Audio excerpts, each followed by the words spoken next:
Hello and welcome to the mid-season update show.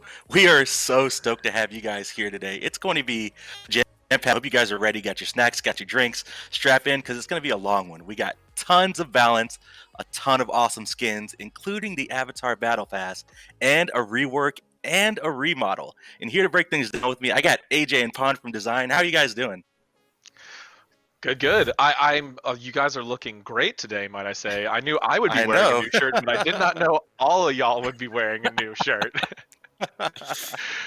Apparently, the Tev team has a favorite FanForge item. For sure. Mhm. Definitely. Yeah, I had to actually venture out of the apartment to go get it, but it's been going good. I ordered mine day one that they went online, and it got here just in Nice, time. yeah. Nice. We had to get prepped and ready to go. And it's going to be a long show, so let's go ahead and get right to it, guys. We're going to kick it off with the bonus update that's going to be live next Tuesday, June 20th. And let's kick it off with bonus balance. Aphrodite going to be up first. Undying Love, her ultimate ability. We're increasing the cooldown from 90 down to 70, and it's going to be 90 seconds at all ranks here. Aphrodite's still putting up some pretty big numbers. This is a counterplay focused change, right? This item provides, or this ability provides, we're going to talk about a lot of items, but immunity and CC immunity, damage immunity and CC immunity for two people on a team. That's a really, really big fight swinging type of ultimate, and a low cooldown, and especially a low cooldown plus a low cooldown build, can make it really hard to find windows where you can actually make a play against Aphrodite. So something like this is going to help a lot of counterplay against her. For sure. All right, next up, Cthulhu. The big boy is getting a little bit of a nerf here in bonus balance. Descend into Madness, his ultimate ability. We're going to be increasing the cooldown there from 100 seconds to 120. We're also removing some damage mitigation during the windup. And then Transfuse, the ultimate 3, we're going to be reducing the healing on that. Yeah, it was really fun watching his release. It seems like he's been driving some people insane. Some people thinking he's really, really strong. Some people think he's a little He's underwhelming. nuts. Yeah, we're on the edge of he's pretty strong. We're looking to deal with some frustration issues people are having. The ultimate is obviously a really big swing kind of play that you can make. We're gonna make this cooldown a bit more appropriate for that level of power and give a little more counterplay to where if you're trying to burst him, you can't just use this as an immediate effective immunity. And then Transfuse provides some healing and some extra utility, toning that back down. Just hits towards like that big key moment. Overall, he's doing really well, and we're excited to see how people keep playing with him. For sure. All right, up next, Heimdall. We're going to be seeing a nerf to Galahorn, decreasing the knockback strength on that ability. And then the Bifrost, we're going to be increasing the base time it takes to teleport.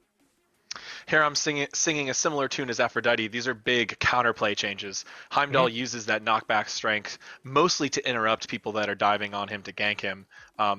And the Bifrost, that is a pretty big change actually. 0.3 seconds, it might look like a relatively small amount, but in the terms of combat inside of SMITE, that's a relatively long time. And that is referring to specifically the time he has to stand inside of his own crystal before he teleports out. So increasing that, it's gonna, both of these changes combined are gonna make Heimdall a little less safe to play. Really, he's got really strong damage and some control elements, which are kind of his features. He really is not supposed to have so much safety. So both of these nerfs are there to address that. Cool. All right, we got a nerf for a Norse Hunter. Now it's time for a Norse Mage. Hell going to be seeing a nerf here in our next bonus update. Decay/Restoration. We're going to be decreasing the damage on that. It's going to count for both the light and the dark stance. And then we're also going to be decreasing the healing scaling on the light stance for this ability. Yeah, so we saw a lot of people really pick up Hell and see it as this very valuable mage. Her early game bullying potential is obviously very high, and the sustain she brings to her team are really high. So we're toning back both those aspects. The base damage on Decay and Restoration will kind of like limit her lane bullying ability, as well as the decreased scale on the healing will just affect her healing over the course of the whole game. I feel like these two adjustments are going to bring her down just the notch that we need to. All right. It's just Norseland. We're just in Asgard. Another Norse god, a guardian this time, Jormungand, the World Serpent. This is a general change. We're just going to be decreasing the basic attack damage on Jormungand. Yes, especially with the Warrior's Blessing changes we've seen recently, that was mitigating a lot of Yorm's basic attack damage, which now he's doing more damage because of that. He was already pretty clearly in the meta. He had been dropping, I'd say, a little bit in pro play, but he was definitely still a contender. That Warrior's Blessing change pushed him back into the top slot, and here we are to readjust again. And we're going to see a lot of solo lane changes later in today's show, so spoiler alert. Yeah. But we don't want Jormungandr to really be there bullying people out when we want to have a good time for experimentation with the new items and other gods that we're buffing today. So hopefully this makes it a nice open playing field for the mid-season patch. All right, moving right along. Next up is Nike. She came out of nowhere and saw some pro league play, and players tend to agree that she's pretty strong. So we're going to be seeing a nerf to her barrier formation, decreasing the damage on that ability. And then Sentinel of Zeus, her ultimate. We're going to be decreasing the slow duration from 6 seconds at all ranks, and then making it scale up from 4 seconds to 6 seconds. Yeah, we saw especially Nike jungle really was a thing that like pushed Nike into the forefront of competitive play, and then we saw some more flexible play from Nike outside of that. But the base damage on barrier formation was contributing a lot to clear and bowling capability, and especially that level 5 your ult, that 6-second duration slow was really the thing that pushed her over the edge. We're turning that back down to 4 seconds, giving players more opportunity to counterplay around it, but keeping the strength of her late game team fight. All right, next up on the list is Sobek, and we're going to be seeing a nerf to Lurking in the Waters here. We're going to be decreasing the protections that he gains while channeling this ability. This character is still one of the top played gods in ranked conquest, has been for most of the season so far since some buffs we did recently. We did a little bit of a nerf a couple patches ago, and now we're looking at another one here. Specifically, Lurking in the Waters is an ability that does a lot of things, right? It can do pretty big damage if you make sure you complete that channel time. It also makes Sobek really, really hard to kill. Sobek is already pretty good at escaping from dangerous situations. Sometimes, missing that pluck can mean certain death for Sobek, but other times he gets out of things that you are just like, there is no reason that should have happened. So here we're just going to decrease this protection bonus a little bit, make sure that he has those available punish windows. Again, a similar theme as you've seen us addressing some of these other changes here today. We think that with these strong gods, regardless of where their win rate lies, a lot of times counterplay issues are what cause a lot of the frustration. So you see that we're here really focusing on that today. All right, last up for bonus balance, we've got Yemoja. We're going to be making a change to Mending Waters, decreasing the shield, and then Riptide, we're going to be decreasing the movement speed bonus that allies gain after traveling through the Riptide. Yeah, I think we saw near, if not 100% pick ban for Yemoja, which is why she's kind of on this list still. Just the utility that she really brings to a team fight and that flexibility, especially with her Omi system, allows you to just spam heals and shielding on people, or to get them out of trouble, or to try and pick people with Riptide. We're just taking away some of the safety of the shielding as well as the utility of the Riptide for her own team, allowing teams to really kind of chase after Yemoja a bit more effectively. Cool. Well, that wraps it up for bonus balance, guys. Those changes are going to be live in game for you guys next week, June 30th. We've also got a few awesome skins that we want to show off. The first one being Living Weapon Tier. This is going to be a part of the Grim Omens event, the last chapter in that event. So if you guys haven't bought into Grim Omens yet, tons of awesome content there. And this tier skin is really, really cool. I really like how this one turned out. This was a kind of a difficult one when we were first coming up with the idea, but the artist execution across the concept and modeling team. There it is. Yeah. Oh my gosh. Oh man, that hand is so creepy. Yeah. Oh my gosh. Yeah, it's really a new take on a sort of mutant or maybe a little bit demonic type of theme. Yeah, for sure. The more I look at it, like the more things I notice that are just insanely creepy. Like he's got an entire mouth just on his side underneath his arm, and it's just like, how did that even get there? And apparently, I heard from the animation team that this one has some sort of unique tongue animation that plays randomly. So yes, you guys are playing against this. Scary jaws open up and he has this like big lizard tongue that comes out, and it is like, you'll see it if you go into the game and you go to the god selection screen to look at his model in the game. You'll definitely see it. It's awesome. Yeah, that's creepy. All right, next up for Grim Omens, the last skin in Chapter 4 is Mystical Manipulator Nox, and this one is really cool. So another of our Mystic line, but with a twist. We did a bunch of the Mystic skins earlier. I think it was mostly last year. And this one we were looking at Nox, and we thought about really kind of approaching it almost more from the villain aspect, but within that theme. Yeah, when writing the voice pack for this, we really saw like kind of like exploring like the idea that the mystic like archers kind of come in and like ruin her plans all the time, and she's done with that. Super cool. Yeah. So now you've got a full team of Mystic Archers, and now you got the villain to fight against. It's going to be super cool. All right. The last skin for the bonus update that we want to show off today is Galaxy Forger Vulcan. This is another one in our new recent take on the Galaxy theme, and these are some of my favorite that we've done. Vulcan was a great choice for this theme. The way he constructs things, and he's got his turret there and his hammer. It's a really cool idea. Oh my gosh, I love the like black hole in the head. That's just cool. It's a really cool focal point. Oh, look at that hammer. Super cool too. Yeah. Oh yeah, it's dope. It's like galactic, but it has that kind of like prism structure on it, so it's like a solid object. Oh, that's cool. Really nice. I love how these have like you can see like the stars floating and all the textures. The art team just knocks these out of the park. It's super cool. All right, that is it for our bonus update. That'll be live for you guys next week on June 30th. Now we just want to take a little bit of time to talk about some community news for you guys. The first thing that we want to talk about is you guys all see it. We're all rocking the For Fans by Fans merch that is newly available. All that stuff is available now.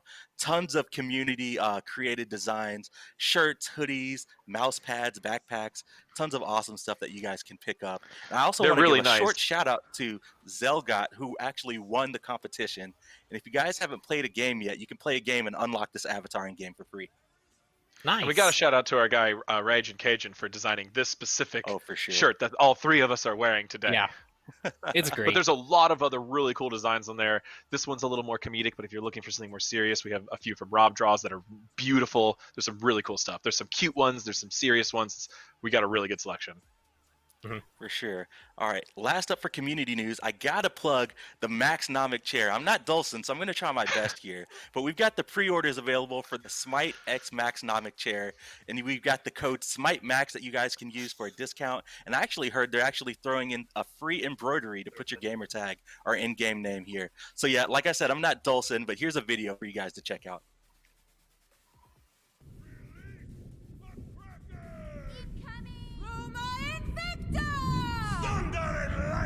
You have yet to see the meaning of cruel. Let the heavens rage!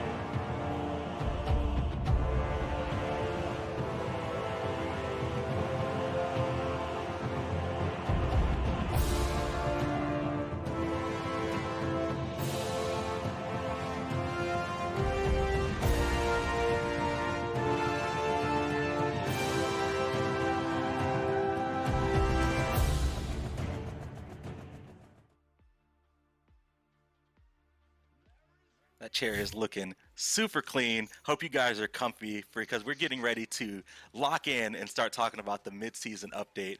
We're going to start with Project Olympus, and the first thing that we want to talk about is Mastery skins. It looks like Kronos, Kumbhakarna, Yanis, and Agni are going to have their Mastery skins updated. And correct me if I'm wrong, AJ, but we're done.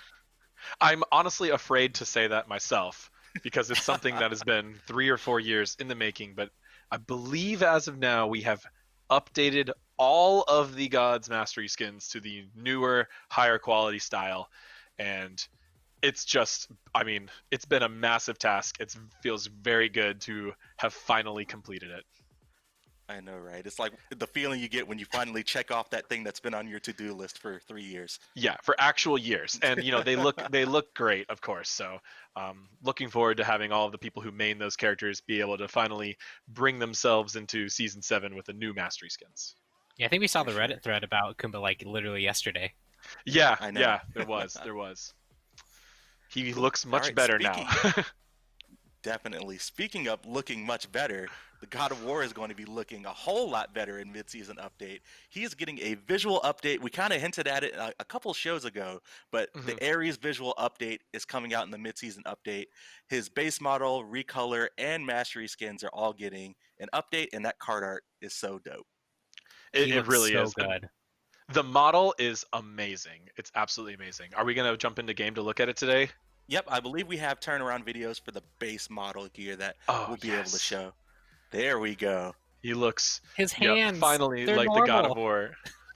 And don't forget that sword and shield recolor. is so dope. Ares recolor with the all black armor is also one of the coolest recolors in the game. So when you see that one with the new model, it looks so good. The masteries, the art team, I'm so stoked about this. You know I'm a big Ares player, and he looks absolutely gorgeous.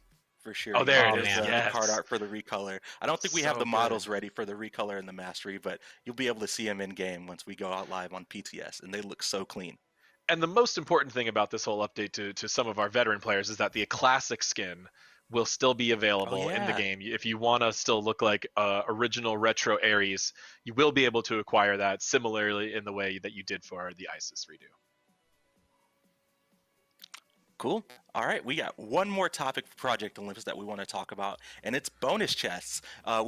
It's been a long time. We've been hearing feedback from players like, I got all these chests that I'm sitting on that I can't open. So we're actually making some changes to how we handle bonus chests next update.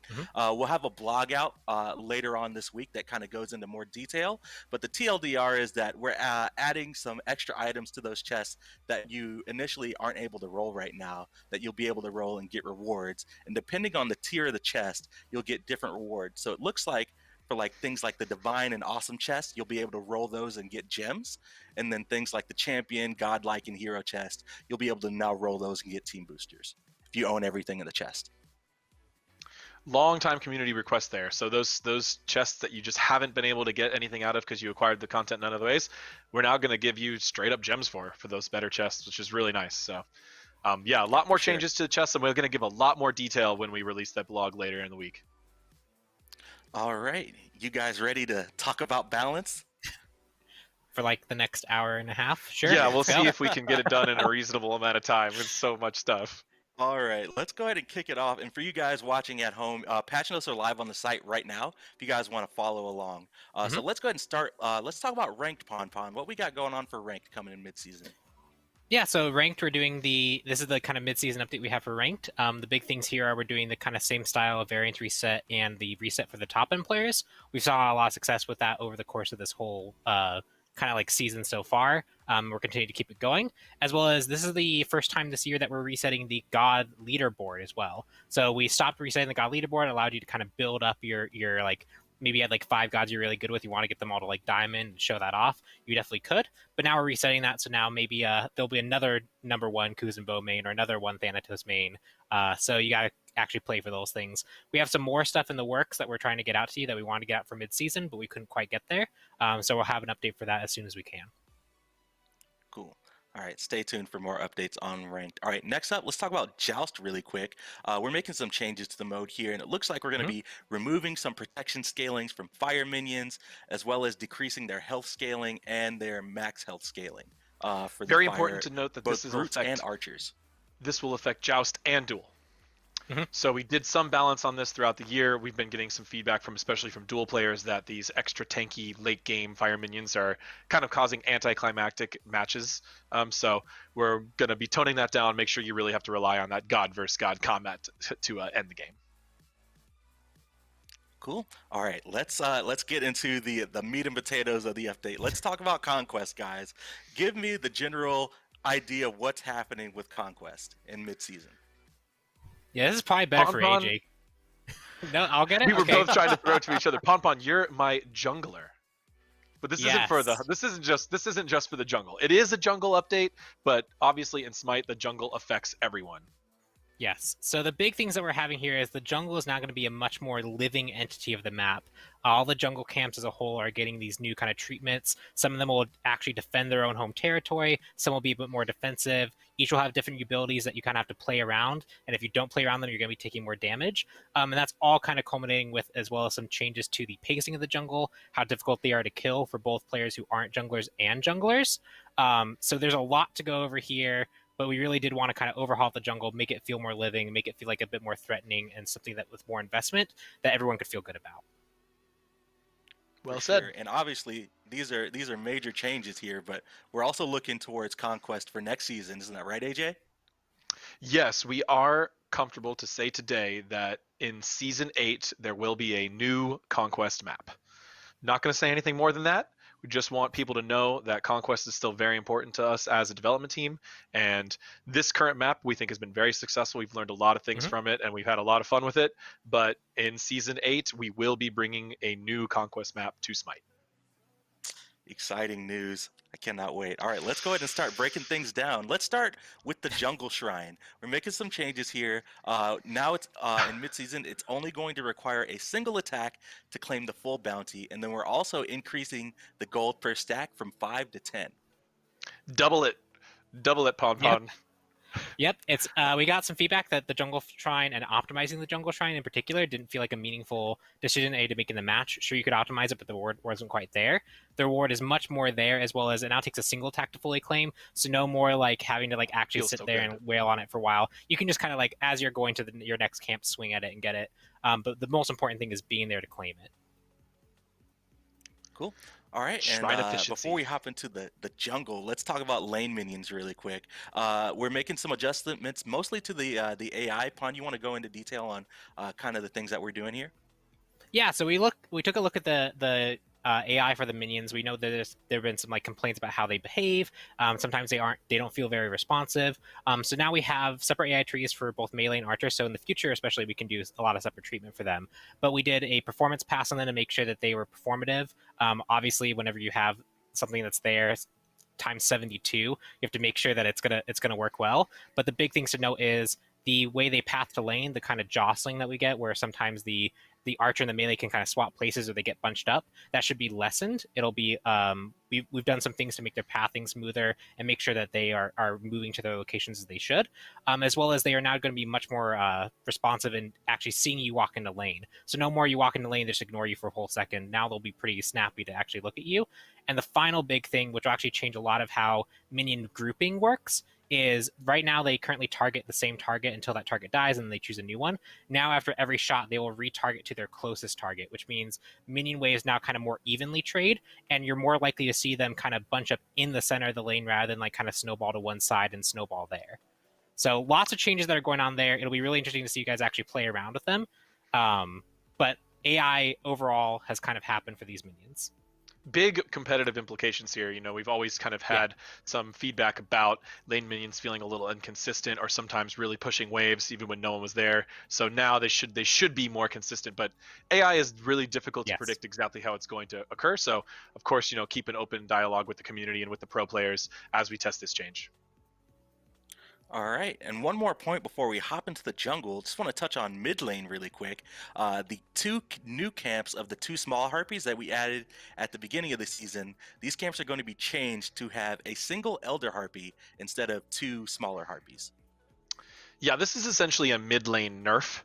Mid laners are still getting really ahead in experience in most of our measurements. So instead of 2 small harpies, you're gonna have 1 large harpy. So it's gonna be worth a little bit less golden experience, and it's gonna be a little harder to kill. And you won't be able to split it, so it's more easy to be stolen.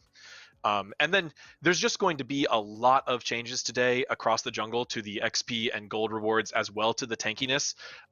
These, I would just say, be careful over reading into them in text. It can be really hard to kind of estimate and imagine in your mind how all of these numbers being shifted are going to play out. But when you get to the PTS and you get to this update launched, we are expecting to see more consistent performance from all the different roles, especially in the XP and gold gain areas. So we want junglers to be more even with mid laners. We want the duo lane to be able to catch up to the rest of the team better. All the changes you're seeing today in regards to experience and gold is the goal is to make sure that all of the roles feel equally impactful. Awesome. All right, let's hop into the jungle. What's going on in the jungle with these new jungle camps? So we can kind of go down the list of each of the jungle monsters. The big things to note is some camps are now aggressive, so they will actually attack you upon sight and when you enter their domain. So you can see here, these guys are looking at me, but they're just kind of staring at me. They might not want to fight me, so we'll see that kind of behavior later. But now these guys, upon being like tankier as well, will also, you see that warning there on the ground? They're attacking me. Are we going in game? Oh yeah, okay, here we are. There we go. So you can see there, I have to dodge these things while I'm fighting. So red warning, gotta sidestep. So every jungle camp is being assigned either aggressive or defensive. Aggressive monsters will attack you as soon as you enter the area, so you cannot even path through their area without them at least moving towards you and trying to attack you. Some of them will still be staying defensive, which is the way they currently behave. They won't attack until you hit them first. In addition to that, every jungle camp is having a new ability added to it. This is the Centaur camp, and he has the Spear Thrust ability, which if you don't strafe it, you're going to take a lot more damage. Correct.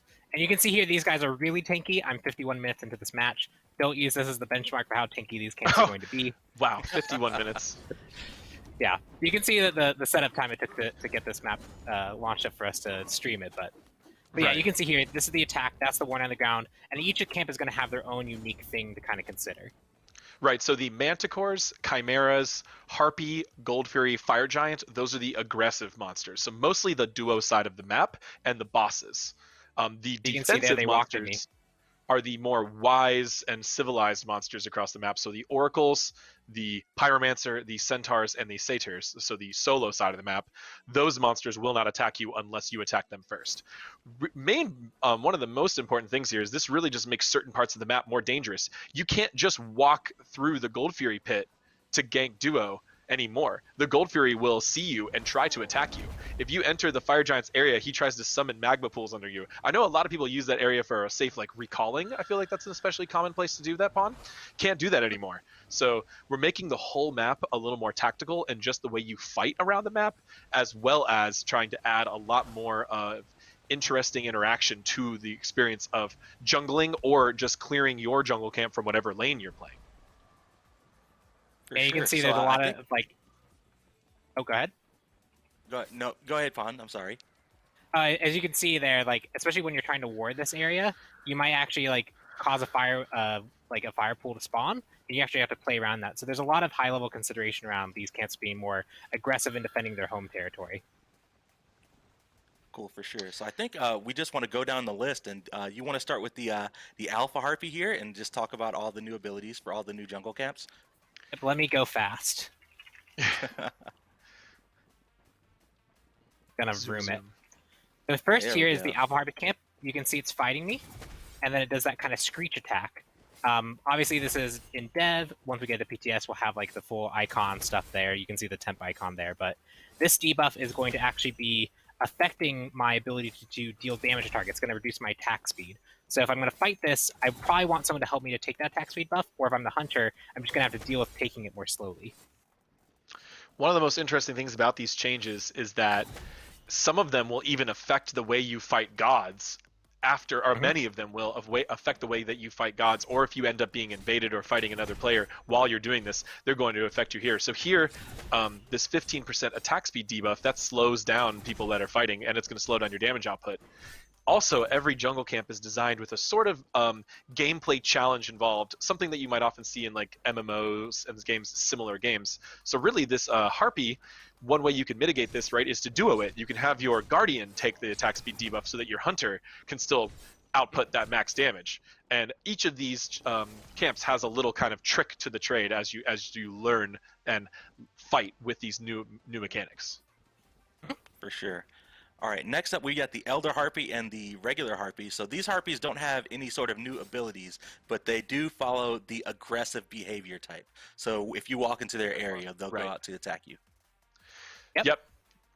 The Harpies are the baseline monster for the whole map, and even the aggressive type, especially pathing through the mid lane, getting that Harpy to come at you has made me jump scare a few times when I was just trying to gank people, or it could interrupt your blink or some other things. You really have to be aware of your surroundings now.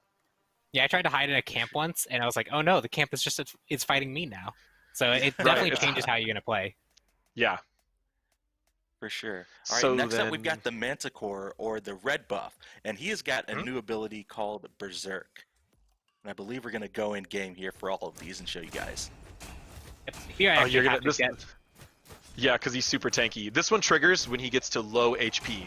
A lot of the abilities will trigger as you're fighting them, like just shortly after fighting them, but some of them have specific cases. This one, when the Manticore gets to low HP, he goes Berserk, starts doing that rapid fire tail stab attack, which is going to make you take a lot more damage if you don't clear him quickly.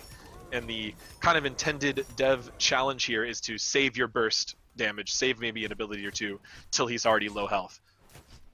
Yeah, so you can see his attack speed right now. It's hitting for about 31 on me, and when I actually get him to that Berserk range, he's attacking significantly faster, like probably 1.5 or 1.7, as well as like he is hitting harder as well. Especially early game, this can absolutely destroy your health pool if you don't play around it.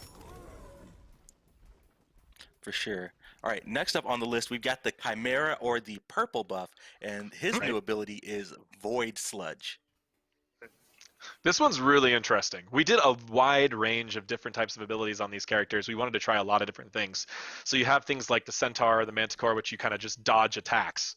But then you have ones like the Void Sludge. So what this does is whoever gets first aggroed by the camp will be afflicted by the Chimera's Void Sludge. It's an unmissable ranged projectile. It'll shoot at you. What this does is apply a long duration debuff that decreases your protections by 20%, so it makes you, quite vulnerable. But it also has another new side effect, which it makes you nearly invisible to minion AI.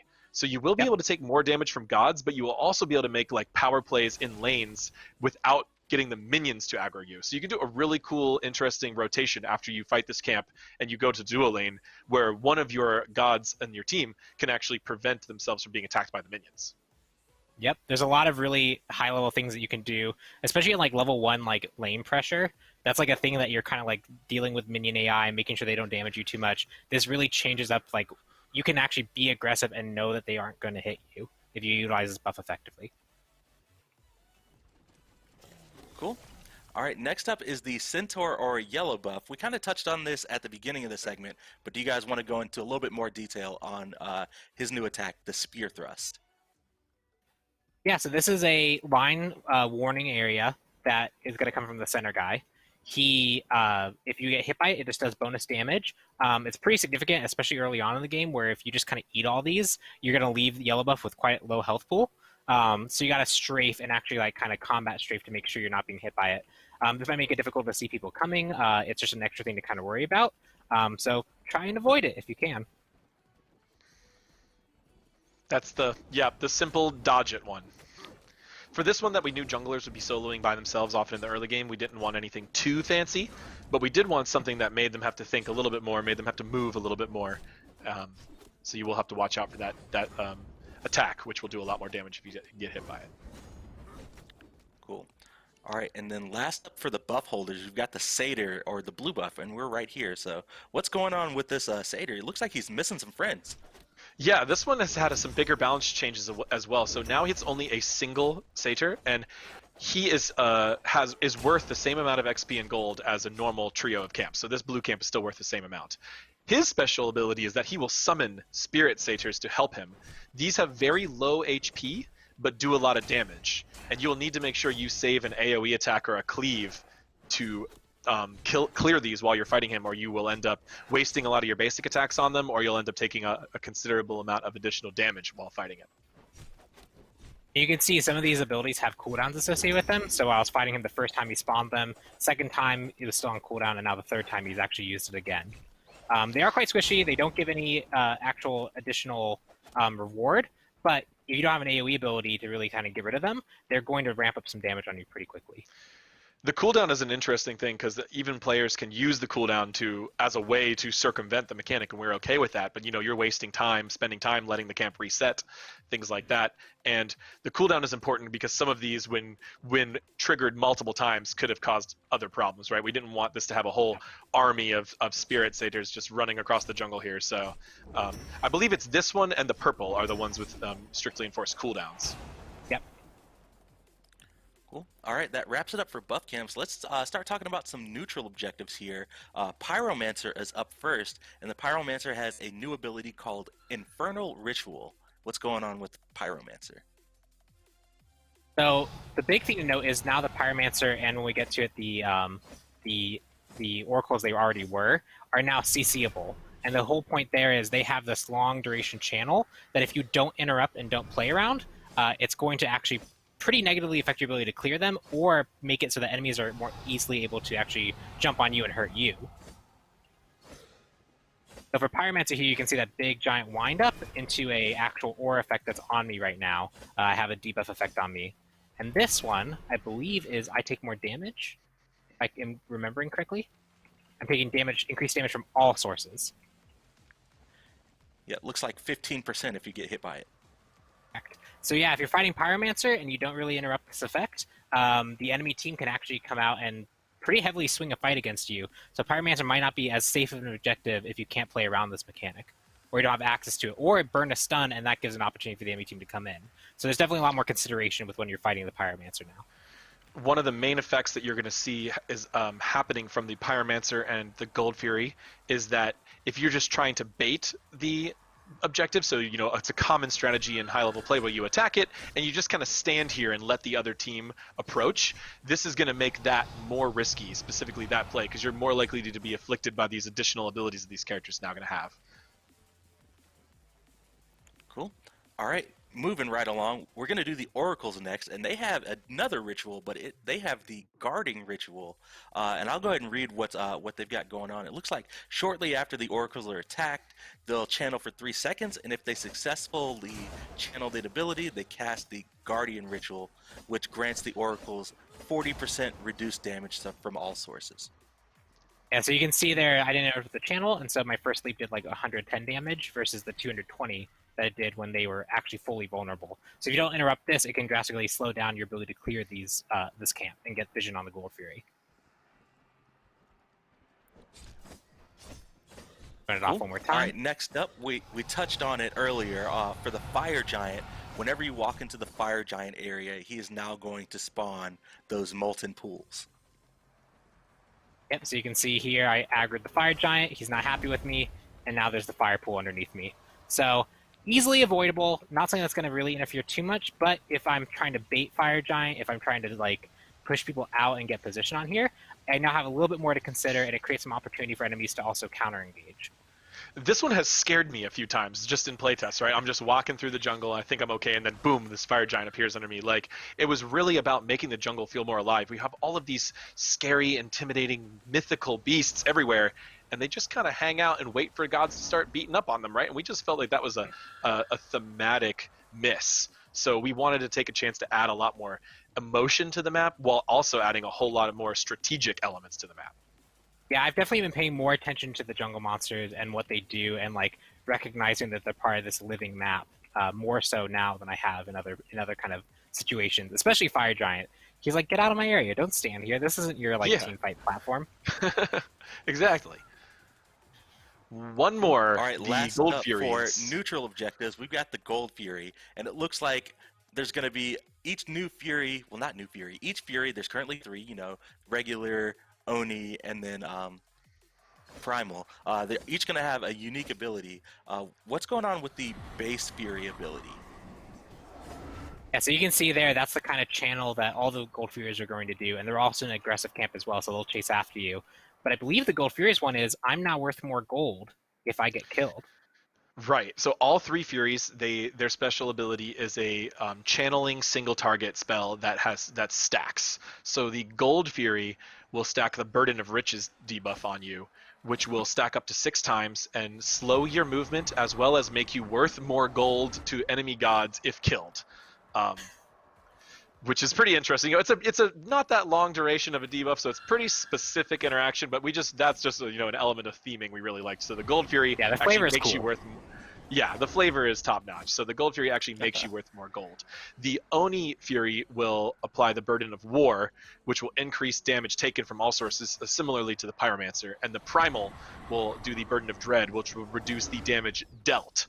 So because of these changes, like, you know, Burden of War makes you take more damage from all sources. You might not want your Guardian tanking that. You know, you might want to shift it up. You know, oftentimes you still will. The Primal dealing reducing damage dealt, you definitely don't want like your Assassin who you know sometimes start these camps on their own just because they have high lifesteal or something like that. You won't want them getting that stacked because they'll be losing that debuff.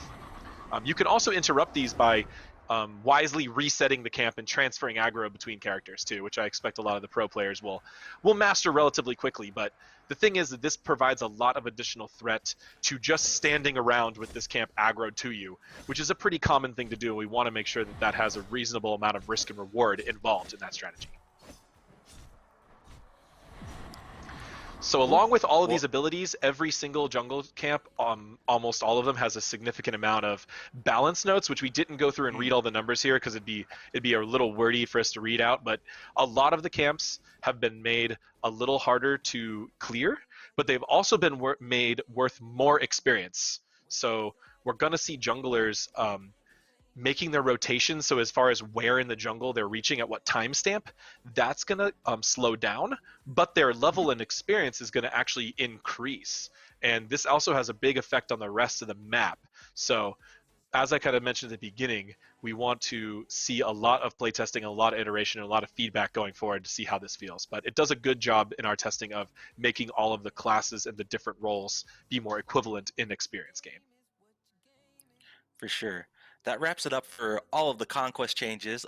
Lots of exciting stuff. I'm super excited to see what players come up with when interacting with all these new jungle camps. But let's go ahead and hop into items. And to kick it off, we've got a pretty big shift to physical penetration. What's going on, guys?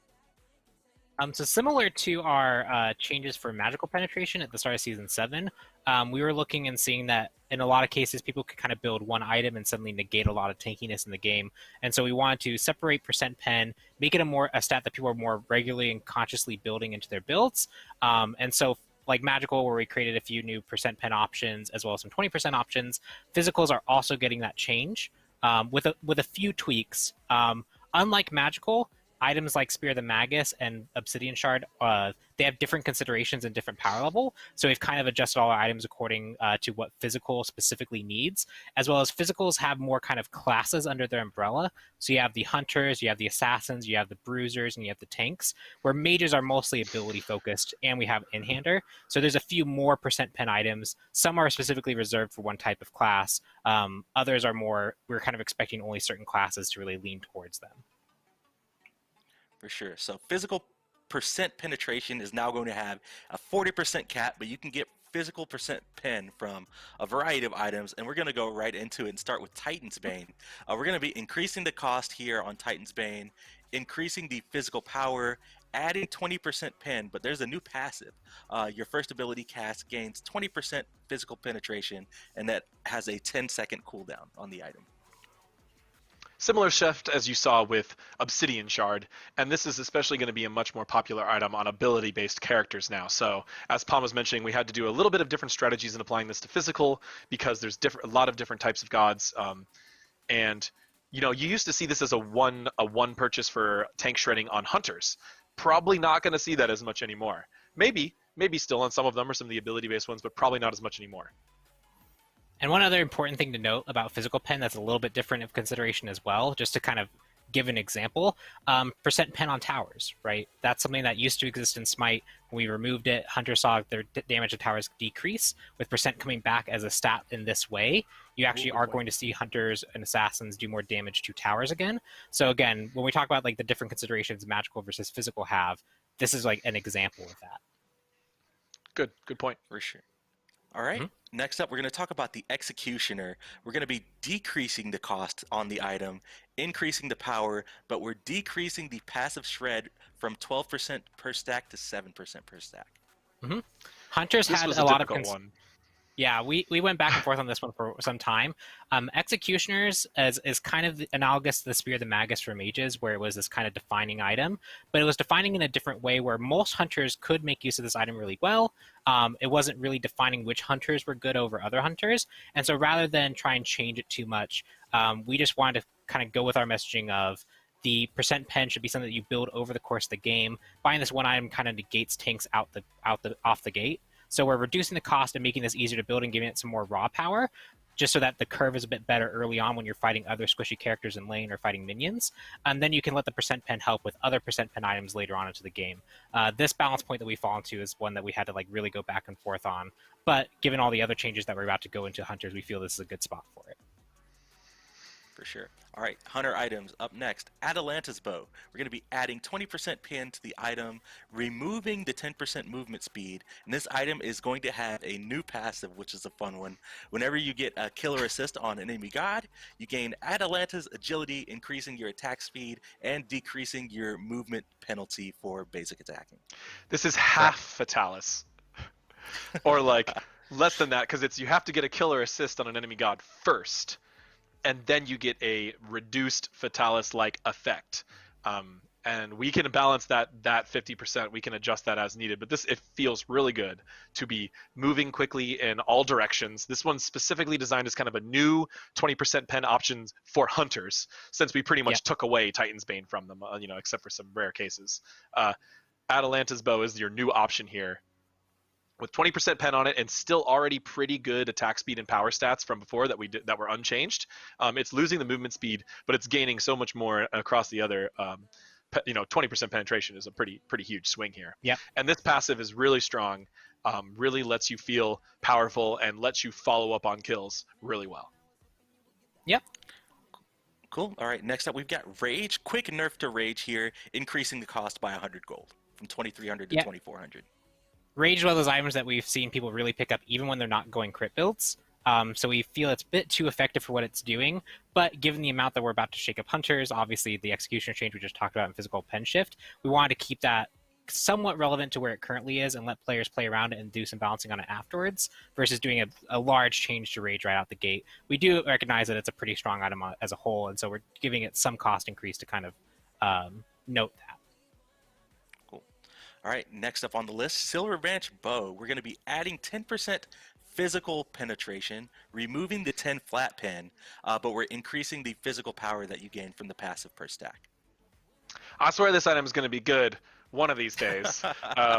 This overcap is just a really cool theory crafter type of passive. People really like it. There's a lot of places where you can kind of accidentally build yourself into too much attack speed on certain hunters, especially ones with really strong stims. So I think this item passive is just a great necessity for the game. Now that it's a percent pen option, you can also slot it into builds to round out the amount of tank shred you need, and increasing the amount of power you gain from that passive, just going to make it more powerful in those high attack speed, high penetration builds. So I'm really excited about this change too. Mm-hmm. Cool. All right, let's talk about the shurikens. Let's kick it off with 8-pointed shuriken, lower on the tier. We're just reducing the attack speed there by 3% from 10 to 7, but we've got a new shuriken coming onto the battleground, Shadow Steel Shuriken, and this is a brand new item. It's 2,500 gold. It's got 20 physical power, 10% attack speed, 20% crit chance, and a passive. Enemies hit by your critical strikes have 40% reduced healing and regeneration for 8 seconds. Yes, we saw Hunters especially kind of struggle to really build anti-heal options against teams with high healing. Toxic Blade kind of existed for high attack speed options. Brawlers you might be able to justify on some of the ability characters, but there wasn't one that really felt hunter-oriented, and so the Shadow Steel Shuriken really fits that slot. Obviously, you're taking a pretty big hit on your offensive stats. 20 power and 10% attack speed isn't much to really go with a crit build, but if you are building that, you have the other synergy items, this can be a pretty good slot for any crit build. All right, next up, talking about crit builds, Poison Star. We're going to be decreasing the attack speed on the item by 5% and increasing the physical power from 30 to 35. As we were creating the new shuriken, and as we're making some pretty big changes to Wind Demon, as you'll see next, we wanted each shuriken to have a specific stat that it excelled at, right, Pon? Right. So the Poison Star is now the high power shuriken, whereas the Shadow Steel is the crit chance, and Wind Demon is going to be attack speed and penetration. As you see here, spoiler alert, we're about to give Wind Demon penetration, which I know is really scary, but wait until you see it. Wait until you see it. All right, let's go ahead and talk about Wind Demon here. We're going to be decreasing the crit chance from 20% to 15, decreasing the power from 30 to 25, and the passive is now going to provide 10% physical penetration in addition to attack speed and movement speed. Yes, so Wind Demon getting 10% pen is something that we wanted to find a good place for it to go into crit builds to get a little bit percent pen option. And we felt Wind Demon was the best choice for that. One, because we could put it on the passive, which delays the pen a little bit to where you need to actually be building crit to get it, as well as when we were adjusting our stats, this item losing out on power and critical strike chance means that you really do need to build more into that critical strike path. Before at 20%, you could almost justify not really building any other crit items with it. But now at 15%, we've seen what that does to crit items where they have lower chances. You really need to build that supplemental item. And so we're hoping that these stats were shifted enough to really make this a good home for the percent pen, because we feel like it's going to be healthier than having just 10% all the time. All right, let's move right along and talk about Soul Eater next. We're going to be decreasing the cost on the item, decreasing the power, removing the mana, but we're adding 10% physical pen, and it's going to provide 5% ability lifesteal on the base version. And then on the evolved version, we're decreasing the power, removing the mana, adding 10% physical pen, and increasing the physical ability lifesteal from 15% to 20%. So this is becoming another percent pen option, which required some pretty big shifts to the item. It had ridiculously high amounts of power before to make it more attractive. Really kind of excessive how much power it had. Surprising that the item was not more popular, even though it had that much physical power on it. So as that power is being adjusted, the cost came down to be appropriate as well. Also, we just like the passive. People really enjoy this passive, and the fact that you don't really get to experience it at all until it's evolved is maybe a little too punishing. So instead, we are letting players experience some of that lifesteal healing through abilities right upon purchase, and then it's going to get even stronger once the item evolves. Yep. All right, moving right along, we've got Heartseeker up next. We're going to be decreasing the cost here. We're going to be removing the 10% flat pen and adding 10% physical pen. I'm sorry. Yep. So the big thing here is we needed another percent pen option for the more high power ability assassins. And Heartseeker felt like a great place because it already kind of targeted being a tank buster. And so the flat pen made it too effective kind of against everyone, especially like any squishy target that you were going to go for with that power and flat pen. So the percent pen better targets what this item's goal really is, which is your answer as an assassin to the frontline tank that's really stopping you from getting to the back line. All right, next up, Fail Not. We're going to be just adding 10% physical pen to the item. There you go. A lot of people like this item, but they felt like it was just lacking something. I think this is a pretty nice something to add to it. I think it fits well with what this item wants to do, and will help round out a lot of different builds, and hopefully just make it a more attractive one of the Arthurian items. All right, and then next up, I believe this is our last one up for talking about physical percent pen. We've got Masamune. This item has been removed from the game, but you guys will be able to find something similar on a new item that's being added to the hammer tree that we'll talk about a little bit later. But an item called Serrated Edge is going to be taking Masamune's place.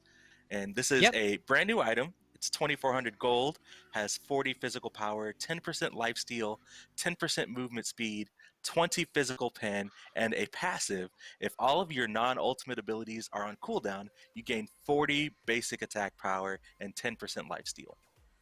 Yeah, this one's a really interesting one, and I'm curious to see what characters really end up making use of this kind of passive. The goal here is to give players who use all their abilities to kind of get in and then finish off targets with basic attacks to be further rewarded for that kind of play style, choosing to risk maybe their movement ability to get in rather than escape. And it's obviously a 20% pen option, so this is going to be attractive for quite a number of characters, but who can really make use of that passive is the question. Yeah, this is the assassin 20% pen option. So we have for the as we kind of looked at all of the penetration across the board, most of the items we talked about today have 20% or 10%, and you'll be able to build those in some combination to reach that 40%. That's what we think will drive a lot of new build decisions and a lot of new build diversity going forward. This one happens to be for melee only, so this will be available to assassins, but you'll also have Titan's Bane and Atalanta's Bow that will be applicable to more gods. All right, so that wraps it up for the physical penetration shift. We're going to talk about warrior items next, and we're going to start with Glad Shield. Glad Shield is going to be a T3 item in the midseason update. It's going to be 2,500 gold, 25 power, a lot of other stats that we'll have on the screen for you in a second, but the big thing is the passive. We're changing that up significantly. Any enemy god who is under 50% health takes bonus damage from your abilities equal to 15 plus 2 per level of your physical power. So really what we're saying here is there's no more Glad Shield and Berserker Shield. Those tier 2 sustain items in the solo lane are gone. We felt that those were really hamstringing the meta or pushing it in a very specific direction for a long time. Now, we're going to see a very different solo lane meta develop without these, whether, you know, we might see some certain gods rise to the top of the pack because of these changes, and we'll nerf those gods accordingly. But the idea here is that we're going to make the lane more aggressive in general. We're going to prevent these characters from just over-sustaining against each other like crazy. People are maybe going to be concerned about gods that already have built into sustain, but those gods were buying Gladiator Shield and Berserker Shield anyway, and their sustain was just completely through the roof now. So no matter what happens, we have reduced the amount of sustain in the total solo lane. Likely, our goal here is to see more kills, right? More solo kills, make solo laners feel like they can have a bigger impact on their team as a whole by actually winning their lane matchup, as opposed to just out-sustaining each other for 15 to 20 minutes, then joining a team fight. That's really the main goal behind these two changes. So both Gladiator Shield and Berserker Shield are going to be more expensive. They're going to be tier 3s, and they're going to have completely new passives that don't heal the owner of the item. For sure. Let's go ahead and talk about Berserker Shield and move right along. Like you said, it's going to be a T3 item, and the new passive on Berserker Shield is going to be, if you drop below 40% HP, you become Berserk, and Berserk provides 20 physical power, 20% attack speed, and lasts 5 seconds, refreshes if you're healed or redamaged. Yeah, so much more aggressive than the kind of Gladiator Shield, which gives you some defensive stats and then kind of encourages you to use your abilities on lower health targets. This one encourages you to dive in, get low, and then utilize that low health additional boost to really get kills. Warriors like Erlang Shen, maybe Bologna can make use of this. Some assassins who want to be a bit more aggressive and can kind of play with their health pool a little bit more might also be able to utilize this really well. But just a big change to warrior itemization, Glad Shield and Berserker Shield being very different is going to have a kind of a ripple effect on pretty much everything else. Yeah, cool. A lot of big changes going to come from that. Yeah, last up for warrior items, we got a new item that we touched on earlier. It's called the Sledge. It's going to be in the Hammer Tree, and the passive on this is going to be for each enemy within 55 units of you, you're going to gain 10%, or not 10%, 10 magical and 10 physical protections, stacking up to 3 times. The Sledge. It's essentially, this is Masamune redesigned as a hammer. With some stat changes, and now this will be available to all classes instead of just melee, like it was in the Katana tree.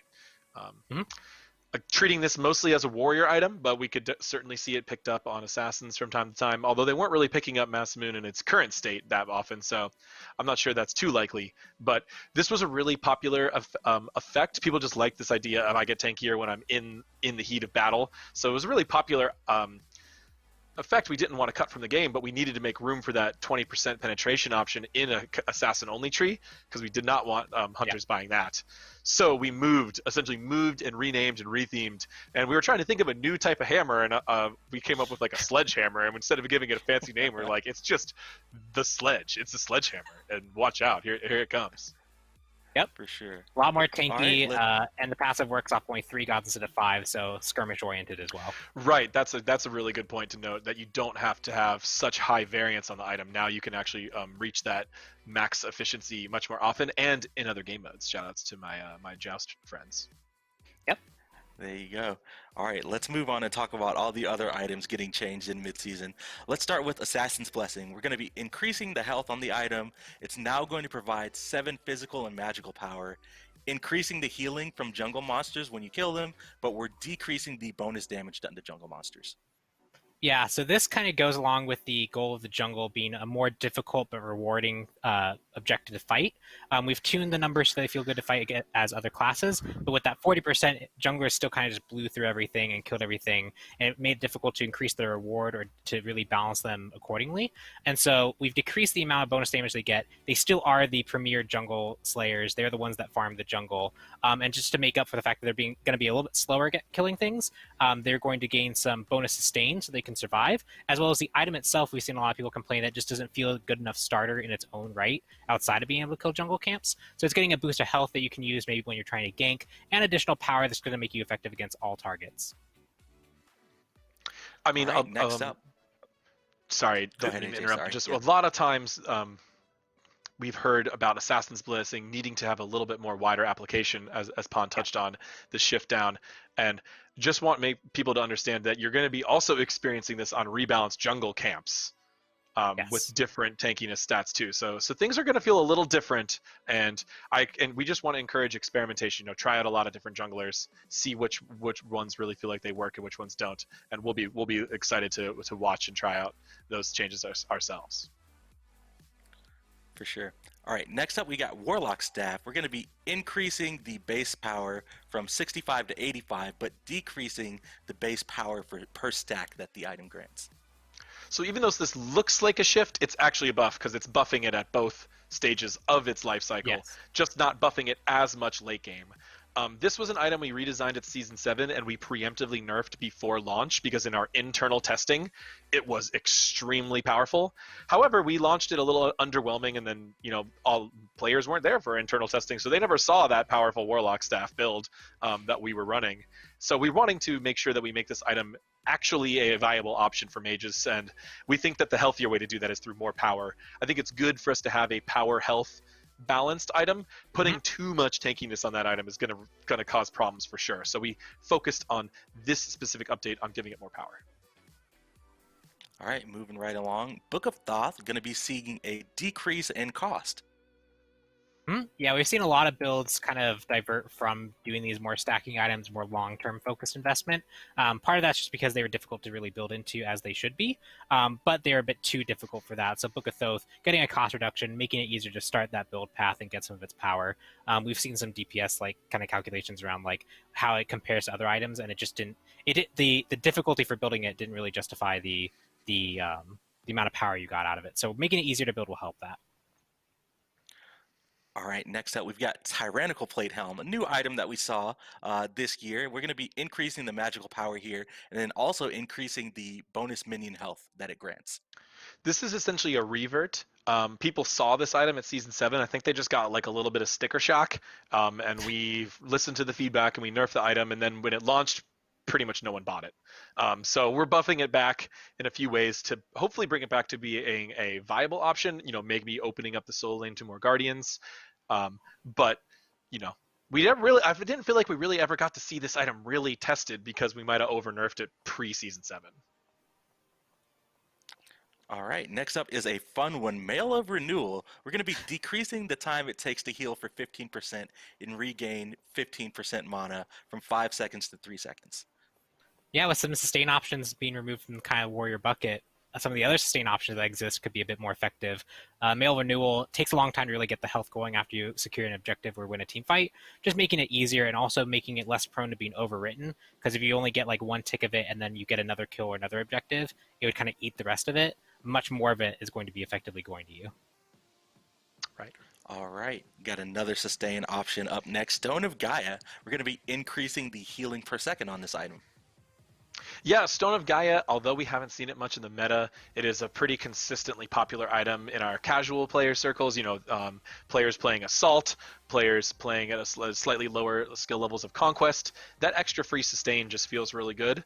But it's been, I think most people would agree that it's been feeling underpowered for quite a while. So we're just buffing that sustain, and Isaiah, you said it really well. As we're shifting some of the sustain options around here, we're not necessarily eliminating it all from the game entirely, but we are making it focus towards a little bit more mid-game to late game when you buy it. It's going to be harder to rush, and focusing a little bit more on specifically tankier or aggressive items being separated, as opposed to items like gladiator shield that's just gave you the perfect rounded out stats of all attack, protection, counter, CDR, and healing all in one item. That was just too much in one place. For sure. All right, here is a spicy one for you guys. Height of the Nemean Lion. We're removing the current passive, and it's going to have a new passive. Every No 15 more reflect seconds, damage. the item is going to generate a block stack for the owner. Yeah, reflect damage is one of those things that, like, when it's strong, it feels bad to play against. When it's not strong, it feels bad to play as. It's a counter option that kind of feels weird to play around. In short bursts, in controlled settings, like with relics and with god abilities, it's more fair, but this kind of always-on effect feels very difficult and punishing to play around. We're just going to move its effect to something that does a similar goal of mitigating offensive, especially range damage or basic attack damage, and making it a more consistent, reliable proc that is potentially stronger at actually stopping damage from happening to you, but the hunter isn't going to also eat a lot of its health pool trying to actually do damage. I'm really interested to see what the hunter mains out there say about this item, because reflect damage was a really controversial discussion, and a lot of times people were really frustrated by it. But block stacks are really powerful too. And obviously we tried to design this item to fit kind of a similar anti-hunter role, but to do it in a less frustrating way. So I'm interested to see what the players think about it and how this feels to play against. And I would also note that this passive has the cooldown time before it generates a block stack is a really strong balance point, right? Right now it's a relatively short time because we expect you most of the time to just clear the block stack and then continue fighting. But we could increase that time as a pretty easy way to balance this item going forward. All right, next up on the list, we've got Ring of Hecate, and this item is going to be seeing a little bit of a rework here, and it's going to have a new passive. Each successful basic attack is going to apply a hex to enemies and empower you. Enemies are going to be receiving 5% decreased power per stack, and you receive 5% increased power and healing gained. So Ring of Hecate, we tried and failed, I'd say, to rework a ring item on season 7, which is okay, I think our goals at that time made sense, but we really kind of found that we can't outcompete Bancroft's Talon without deleting that item from the game or heavily reworking it, and that is a really popular item. So we're pivoting on Ring of Hecate, making it more of a late game focus and making it more of a boxing focus. So really what this is kind of reminiscent of Ichaival, but for mage ADCs. So you can build into this in a later game, and you can use this when you're kind of in that stage where most of the team has left you alone in that long lane, and you're 1v1ing the enemy hunter, as a way to get a really strong power swing and sustain swing. Interesting to say as well, this increased healing. It's not like what is it, Rod of Asclepius and Caduceus Shield, which kind of specifically affect your healing. This one can affect heals that apply to you on many different ways. Actually, I'm a little mixed up. I'm sorry, Palman. That's good. It works like that. The goal here is really give that kind of like shifty power exchange, make it more hex-like, fit with the theme of Ring of Hecate, and also keep it focused on like the lifesteal sustain. So you're improving that while you're also decreasing your opponent's ability to really fight against you. Sorry, I got tripped up a little bit there. What I was saying is that this does work almost more like a self-buff, like Asclepius and Caduceus, where this is not just increasing your life steal, this is going to increase any healing done to you. So if you are even playing with a healer, this is going to make you healed 4 more, not something that increased life steal wouldn't do. Passive, Chronos right, 2. things like that. Yeah, so it has some pretty interesting interactions.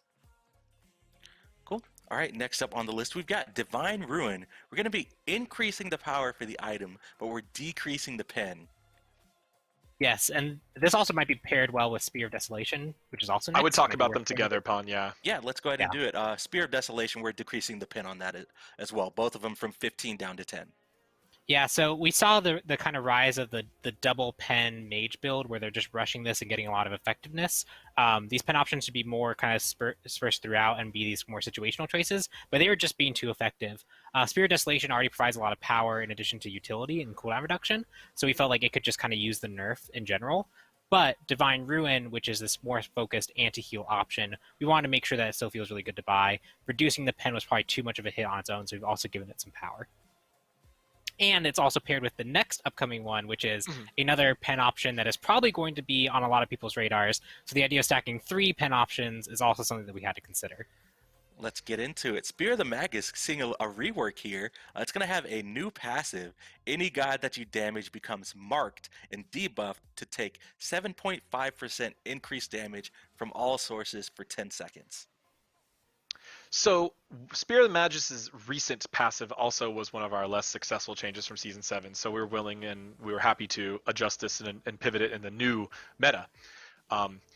One main thing to note is that just how we've still decreased Mage's access to flat pen across the board. We now have 10, 10, 10 across 3 items, when previously Spear of the Magus alone was applying like, what, 50 flat pen or something crazy like that?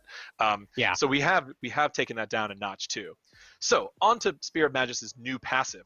We were trying to find an interesting damage amplification passive, which actually is harder to do than it sounds. So we already have things like Soul Reaver and Telkine's Ring, which are kind of just straight bonus damage. Those are fun effects, but I do not think the game needs more of those. I think one each is kind of the right way to go about it. We started talking a lot about Shaman's Ring and how much people really enjoyed that item and how much fun it was.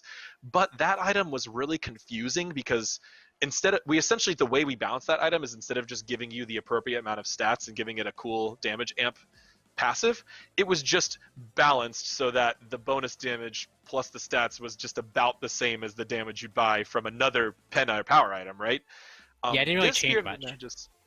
It didn't really affect your build as much as people felt like it did, but they did like the theming and the visuals. So this new Spear of the Magus is using a lot of the same theming and visuals, except it has a really interesting specific difference, was that it increases damage from all sources. So you can actually use your abilities as a mage to help your entire team do more damage to a target, which Shaman's Ring didn't do. And that's what lets you get a unique damage amplification feel here on the Spear of Magus. That's not just, okay, what's a new way that we can coat a paint on more damage, right? This is actually has a team fight application effect. And it's also important to notice that gods can only have one of these, and it has an internal cooldown, so you can only apply it to one god at a time. So if you hit a big AoE, one of those gods will get the debuff, and your item will go on cooldown so they're synced up, right? So you only have one person marked at one time. You could, however, buy multiple Spear Maguses across multiple gods on your team and apply this to multiple enemies. Yep. For sure. All right, guys, we're getting towards the end of items here. Warrior Tabby up next. It's now going to provide 100 mana.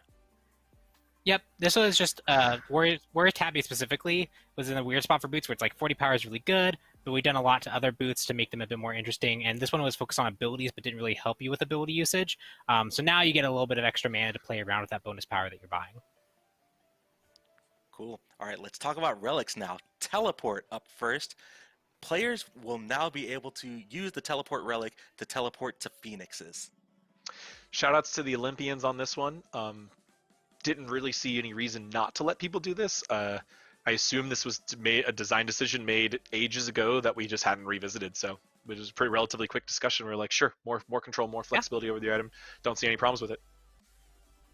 All right, next up, Cursed Ankh. This item is getting a change. When it's applied, it's now going to reduce active shields by 50%. Yeah, shields have become a much more integral part to Smite. We've seen them more used because they're a version of healing that isn't permanent. But there wasn't really any great counterplay option. We added a bit to Yamoja with her 2 doing more damage to shields.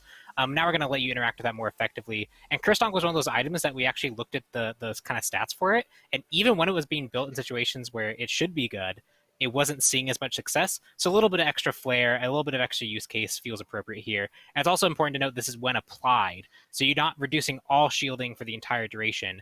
It's only if they have a shield applied to them when you activate this, it takes 50% away from that. Yeah, it's almost like an AoE hit effect. Right.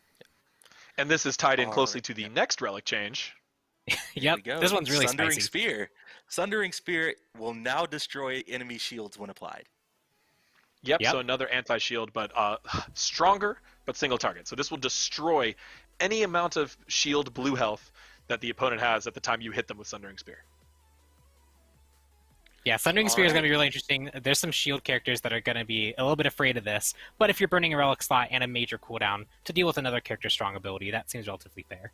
Yeah, probably still going to be more relevant in modes like Joust and Duel and stuff like that, but still, we wanted to make sure this mechanic had a proper counter, and we wanted to make sure these relics had a little bit more extra oomph to them because they're not super popular right now. Cool. All right, that wraps it up for items and relics. It's time to talk about gods, guys. And before we get into it, just wanted to kind of preface our god section here. We've got Yeah. one rework coming in mid-season. It's going to be for Ratatosker. The Loki rework is still in development. We just need a little bit more time to clean things up for you guys, but we didn't forget about it. It's still coming. We're still working on it, but Ratatosker is going to be receiving a rework in mid-season update. Not quite Loki. Yeah, thanks, Isaiah. I don't want to get into too much detail about Loki, but obviously that rework we find is going to be very difficult to execute and to launch, and it's got a lot of attention being paid to it. So we want to make sure it gets the proper time, not just from the design team, but from the art team and the tech team as we're approaching Loki. And just this mid-season was huge. You know, we have some of the most insane skins we've ever made in the history of Smite in this update. We have a lot of crazy stuff from the art team and the tech team across the board. So Loki is going to be delayed a couple patches, and Ratatosker, who we feel like we had a really clear path forward with, is going to be our feature rework for this update. All right. Because I know people want those acorns back. I know. Let's talk about the Acorn of Yggdrasil. And I'm not going to read all of this. Do you guys just want to talk about what we did to Acorn and how we're moving forward? So one important thing to know about this rework kind of out the front is Dart's unchanged. Flurry is unchanged. Acorn Blast has a slight balance adjustment, and you'll see it, as well as the ult is unchanged. So players who like the current flow of Ratatosker's kit, it's there, it's fully intact. And all we're doing is adding functionality based off the old Acorn system where you'd buy an Acorn and your abilities change, or you get different effects when you use your abilities. So if you like current Ratatosker, it's all still there, and now you get to the choice of what you want to really augment on it. So you make that choice with the Acorn of Yggdrasil. It now has two different kind of branching trees, the lively side and then the nettle side.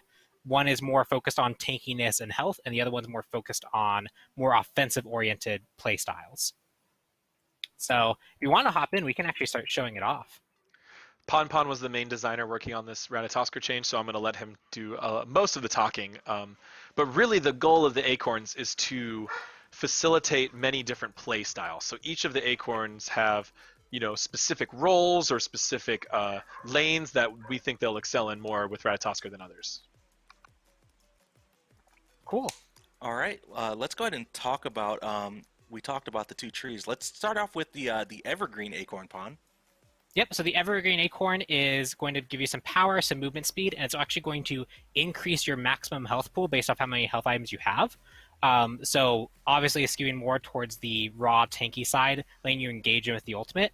And its passive is familiar for players who use the current acorn. When Ratatosker deals damage to an enemy god with any ability, he restores 7% of his maximum health and mana. So this lets you really dive in, utilize all your abilities to stay healthy, and be that kind of like front line for your team, if that's the playstyle that you want to go for. It's probably the simplest acorn, but it's also one that matches its current playstyle pretty closely, and a lot of people kind of like this really idea of like being the front line, engaging with the ultimate for their team. So that's evergreen. And it's also important to note, I don't know if we're in game. Yes, we are in game. Awesome. You can see here that I actually have 2 acorns following me. It should be 1. We're working on it for PTS, but know that you will have the acorn following you. And when you buy acorns, you can see here, now it's glowing the color. Look at that. You got a little friend. It's also important to note that this works on every skin. So every skin has its own unique acorn. So like the anime ones, they are more this kind of like cell-shaded style. For the Christmas one, it's actually the ornament. So you get a little bit extra flair in all your skins as well. Nice. And a good way for your allies and enemies to see which acorn you're using without having to use the scoreboard. Yep, so that's evergreen acorn. I can show you really quickly. Just get a little bit of damage on me and then go find an Odin bot. And you can see abilities function about as you would expect them to. You get a nice burst of health. You can see also how chunky that heal is. So you can definitely sustain yourself pretty aggressively in a team fight. So this is your more frontline focused ability healing style acorn. You can only have 1 acorn at a time as well, similar to old Ratatosker. Percent of max health is powerful. Yes. And the idea here is we want to shift you towards the playstyle that you're going towards. If you want to play that frontline tank, you're going to need that health because that's something that you don't have in this assassin. So this kind of class shifts you, similar to almost masks, just without the drawback. On to the next one, we got Alright, let's Thick talk Bark about Acorn. Thick Bark Acorn. Yep. So this one is a little bit less power, but now you get bonus protections, again, class shifting in a similar way. And when Rathusker deals damage with an ability, he restores 3% of his maximum health. This is shared from the Lively Acorn passive. So this whole tree kind of gets that extra benefit. But Flurry now provides protections equal to the protection Shred from enemy gods. So the more you shred, the more you're actually boosting your own protections, as well as Flurry just gets an additional charge. You get to use it twice. So we can buy it here. You can see I also have the passive meter kind of indicating my cooldown status. So you can get an idea of how many acorns that you have available for you, or how many flurries you have available and when they're going to come back up. Let's go back to the Odins real quick. You can see my tankiness is already up a little bit, but now when I flurry on these two Odins, I have quite a bit more protections. And I can keep stacking that up and refreshing it, especially on multiple gods, so I can get a large amount of protections very quickly if I choose to focus on that. So this lets me dive in, shred protections for my team, and be tanky so I can serve that frontline role. This is the more bruiser Acorn. All right, He needs so let's stuff switch there. over to the Nettle side and start with the Bristlebush Acorn. Yep. So Nettle is a bit more power than the Lively Acorn, but it doesn't have a passive to shift it as much. But Bristlebush is 20%, or sorry, 45 or physical power, 20% movement speed, and 20% critical strike chance. In addition, Crit Acorn. yep, this is the Crit Did you say Acorn. Crit Acorn? Yes, it's Crit Acorn. So the old Rat used to have Dart Crit. It was in a way that was much more variable, a lot more things going on with it. This one more focused on encouraging you to dart in, get a really powerful dart out, and then follow up with basic attacks on your slow target that you've isolated.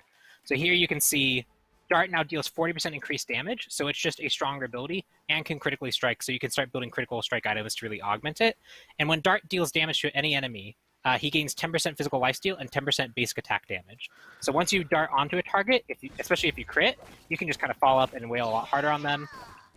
We get cooldown. Let's see if I can get it. How many darts does it take to get a crit with 20%? Oh no! Unlucky. It's not going to happen. Is it? Did There you we break it? go. There we go. See, that's why you need to actually build critical strike with this item. But there First you can time this see item gets built in Pro League, it's going to happen on the first dart. Yep. So lots of interesting stuff. You can now crit with Dart. You can really engage and get a sudden burst, and it's more focused on following up with basic attacks. That's the other way Rathusker can use is kind of like crit attacks. He can use it with his hit chain, so you're rewarded by diving in and following up with basic attacks. And then the final one is Thistlethorn, which is hard to say. I have to Is slow it down every easier time to I say than it. Bristlebush. I think it's easier. It's harder than Bristlebush. I think Thistlethorn. But, Easier to say. yep. 45 power, 20% movement speed, no critical strike chance, but enemies hit by Acorn Blast are debuffed, taking 5% additional damage from Radhusker's abilities, stacking up to 3 times. Acorn Blast now fires 5 acorns. So you can see here, you got 5 acorns. Nuts. Important to note, Isaiah. important to note I'm sorry. that you only still need 3 acorns to hit the stun, like the base Acorn Blast ability. So that has been updated to be more clear, but this means that this tool is not only a much more powerful straight-up burst on targets, but it's a bit more of a reliable range stun. You can see if I get a little bit closer, I can actually start reliably stunning people at range. So lots of interesting things here, but the focus is use Acorn Blast, augment it, really set up bonus ability damage for the rest of your abilities, and then follow up with that ability power. So this is the more standard assassin ability user Ratatosker experience. With Alright, this, since we're we talking also about did do Acorn Blast, we've got some balance adjustments to the ability, right? correct. So Acorn Blast, now that it can shoot 5 acorns, we had to do some damage adjustments and some balance adjustments to it. The big thing here is the damage for using Acorn Blast like normal Ratatosker is basically the same, just a bit more front-loaded, so hitting 1 acorn is a bit more than hitting 2 and 3 in the amount of damage it does, but the total, if you like shotgun blast someone effectively, is the same. And then that means acorns 4 and 5 deal reduced damage so that the damage doesn't go out of control, because if it got full damage on each Acorn Blast, this one would just be the top tier Acorn. Its damage is a bit more reined in so that each Acorn has its own unique use cases and feels balanced compared to the other ones. So it did get one balance adjustment on one of its base abilities, but outside of that, Ratatosker functions the way you'd expect, and now you can focus on being an ability user, a more basic attack-focused user, and darting in aggressively. You can be the bruiser for your team and really shred prots on the enemy team, especially because you have two charges, so you can really keep that shred up. Or if you just want to be the front line and be super healthy and tanky, you can go the Evergreen Acorn and get a lot of health. So lots of ways to shift Ratatosker. Maybe we'll see him not only in the jungle, but maybe in the solo lane, maybe even in the support role if you can figure out how to make that work. Just really interesting stuff with these Acorns, and we're happy that we could bring back this kind of unique part to Ratatosker in a way that we feel is going to be good for the character. For sure. It'll definitely be cool to see when players are picking up specific Acorns for different situations. Right. Awesome. Right, I think that's our rework for Ratatosker. mid-season. Yeah, that's Ratatosker. So let's go ahead and hop into God Balance for mid-season. Like we said earlier, that's our one rework for mid-season. Let's go ahead and kick it off with the rest of the gods getting updated. And start off with Ao Kuang. We're going to be increasing the slow range on Dragon Call and decreasing the cooldown on Wild Storm. Yeah, so this ranged slow attack and these Wildstorm, these were actually nerfs we did a while back, which we are reverting. Ao Kuang has been pretty far out of the meta for a while now. Want to give him a chance to come back. You're going to see a lot of buffs today where we were really trying to focus on gods that we feel like have been suffering and being out of the meta for a while and just trying to bring back their core features. So I think these changes in Ao Kuang are definitely going to increase his jungle clear, definitely going to increase his ability to control a team fight with a stronger slow. So maybe we'll see the Dragon King return to his throne. Mm-hmm. For sure. All right, next up, Apollo. We're making some changes to Serenade, increasing the physical protections that he gains, and also adjusting the mesmerize duration. And then across the sky, we're going to be increasing the scaling from the ability. Yeah, so when we updated his passive, I believe in Season 7, we saw kind of a rise in Apollo players, but that quickly fell off. People didn't really still value him as much, and so we feel pretty safe to buff more of his utility in Serenade, making him a more effective boxer and especially increasing the mesmerize duration early. Combined with rewarding players for using across the sky aggressively. If you're using it to like actually just escape, it's as good as ever. But if you are using it to be aggressive, we want to reward you for that. And the 120% scaling didn't quite feel rewarding enough. Physical power scaling, in case anyone was Yes. confused. Usually we do right that minor. All right, next up on the list, we've got Artio, Energy Surge / Maul Prey. We're going to be increasing the Druid damage on the ability and increasing the healing range. And then Life Tap, we're going to be Heavy Charged. We're going to be increasing the slow duration on Heavy Charge. So, we've seen Artio make a few appearances in the Pro League and some specialist players. We have a few pros that really favor her, but I wouldn't really say she's been meta for quite a while. Not seeing very high pick rate across the player base or high performance at all. So looking to adjust just a few things across her kit. We felt like specifically that heal was relatively difficult to pull off. So since it's such a conditional heal, like you have to hit an enemy with a close range attack and allies have to be near you, making just that a little bit more forgiving and just a little bit increase to her base damage and slow control, which nice well-rounded buff to hopefully make sure that Artio can compete with the current scope of Guardians that she's fighting against. Mm-hmm. All right, next up, we've got Baba Yaga. We're going to be increasing the damage on Baba's Brew and then increasing the shield health that she gets from Home Sweet Home. Mm-hmm. Yeah, Baba Yaga has been a really interesting character. I think people are really starting to realize that she can do quite a lot, especially when you get her to late game and you can really get all her damage out. But she does struggle uniquely in the early game, as well as in both surviving ganks, as well as actually bringing enough to like lane control and wave clear and boxing. And that was because Baba's Brood did really low base damage.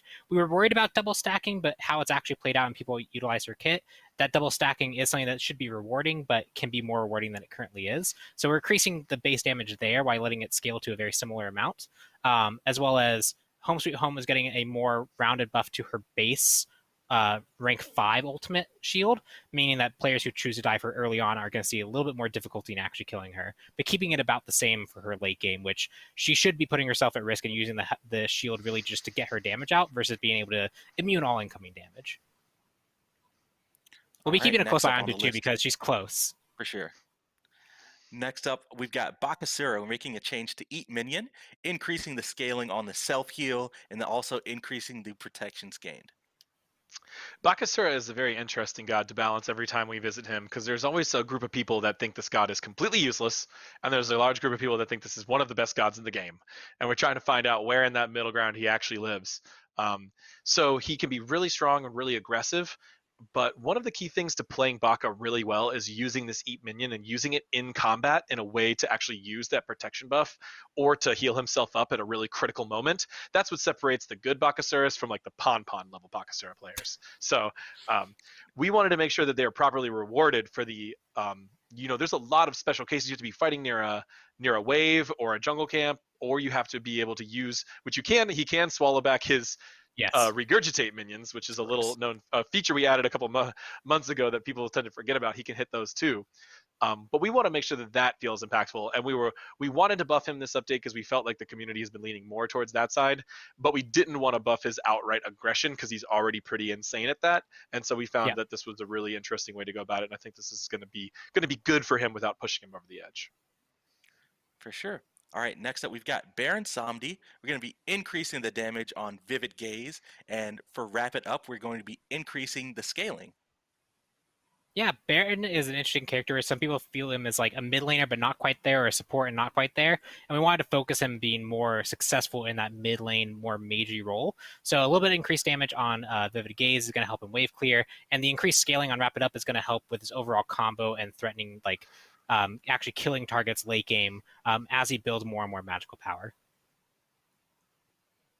All right, next up on the list, Kabrakan.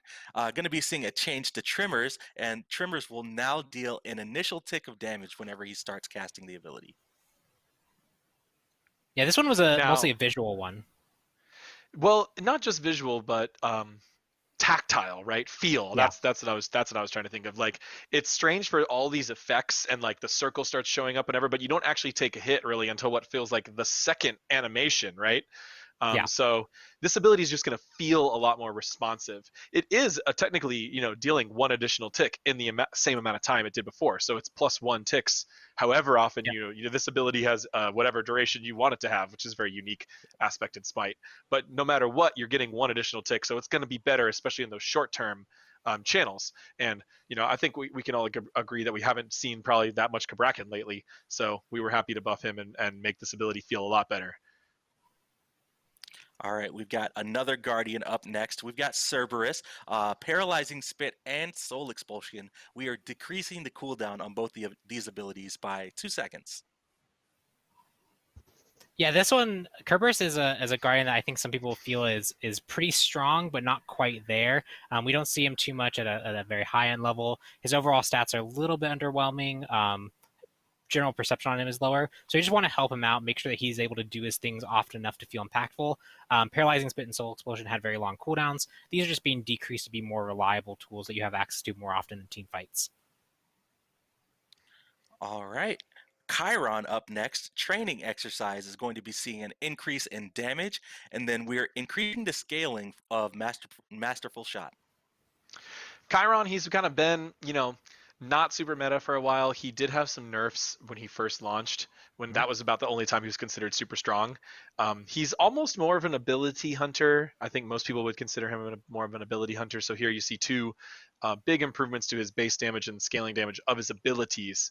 This should really help him compete in lane with other hunters. I personally think Chiron's going to be really strong going into this, but we made a lot of changes to hunters. We have a few other hunters that are getting even spicier changes that we're about to talk about. So I'm really excited to see where this meta ends up in the next patch, but I think Chiron is going to be a really good option that will probably still get overlooked. So if you're looking for a new hunter and you're not quite sure who to try, give Chiron a try. He's a really, really good feeling god to play, really good long range ability sustain to clean up kills and stuff like that. Really cool playstyle for a hunter if you're looking for something different. All right, next up we've got Cthulhu making a change on his ultimate ability, Descend into Madness. He is no longer going to be able to use relics while in the ultimate form. Yep, so we talked about Cthulhu and bonus balance, but this is a change that we needed to actually have a kind of full patch for. We want to make sure that there's counterplay-wise in his ultimate state. He's getting a lot, but the amount of relics he could also use creates some visual clarity issues. Some were hidden by effects, as well as it was just a very strong thing in general. So we are going to actually make that a bit more fair in that way.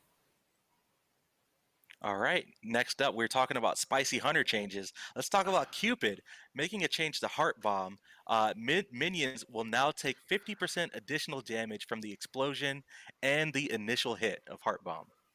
I mean, I could get really specific about the balance history of Cupid and why this works, but really, I think we all know this is what Cupid needs, right? This is what the god currently suffers at. He's got good team fight control. He's got good utility. We've given him better attack speed. He's got that stim just permanently built into his ranking up of his dash. So he's just gotten some good stuff, but he still struggles a bit in lane. That's what this is there to address. We've tried to do things in the past with him where we buff his kit in all different types of situations. This tends to make him just too good at team fighting. So now hoping we can make him good in lane without breaking his team fighting. That's really what we hope to do here. And I think another really All important right. thing to note is for like Cupid, really skillful players can utilize this bonus damage to like snipe minions that are lower health and actually get the AoE explosion for the stun. So there's a lot of also skill testing in the lane that you get with this change that makes that easier to execute. So you get to look for those opportunities more. Yeah, for sure. All right, we've got another hunter change up next. Medusa. Viper Shot is now going to have 4 charges at all ranks, and we're increasing the scaling on the ability. Acid Spray is going to be seeing an increase in scaling and range, and then Lacerate, we're increasing the root duration. Yeah, so lots of Medusa changes too. Medusa is Big one of those ones. characters that I think had like a very strong launch, and then we nerfed, and then we never really saw her see play much more after that. But people have that kind of memory of Medusa. But we feel pretty safe with these buffs. She's been underwhelming and hasn't really seen much play.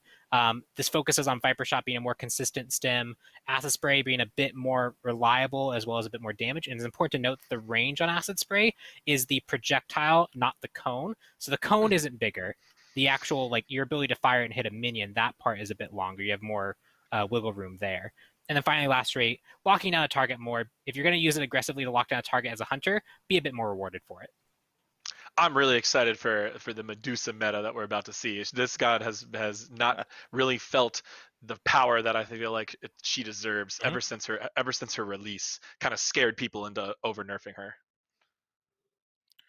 All right, let's talk about Mulan. Grapple, we're going to be increasing the training speed for this ability and also increasing the protections that you get.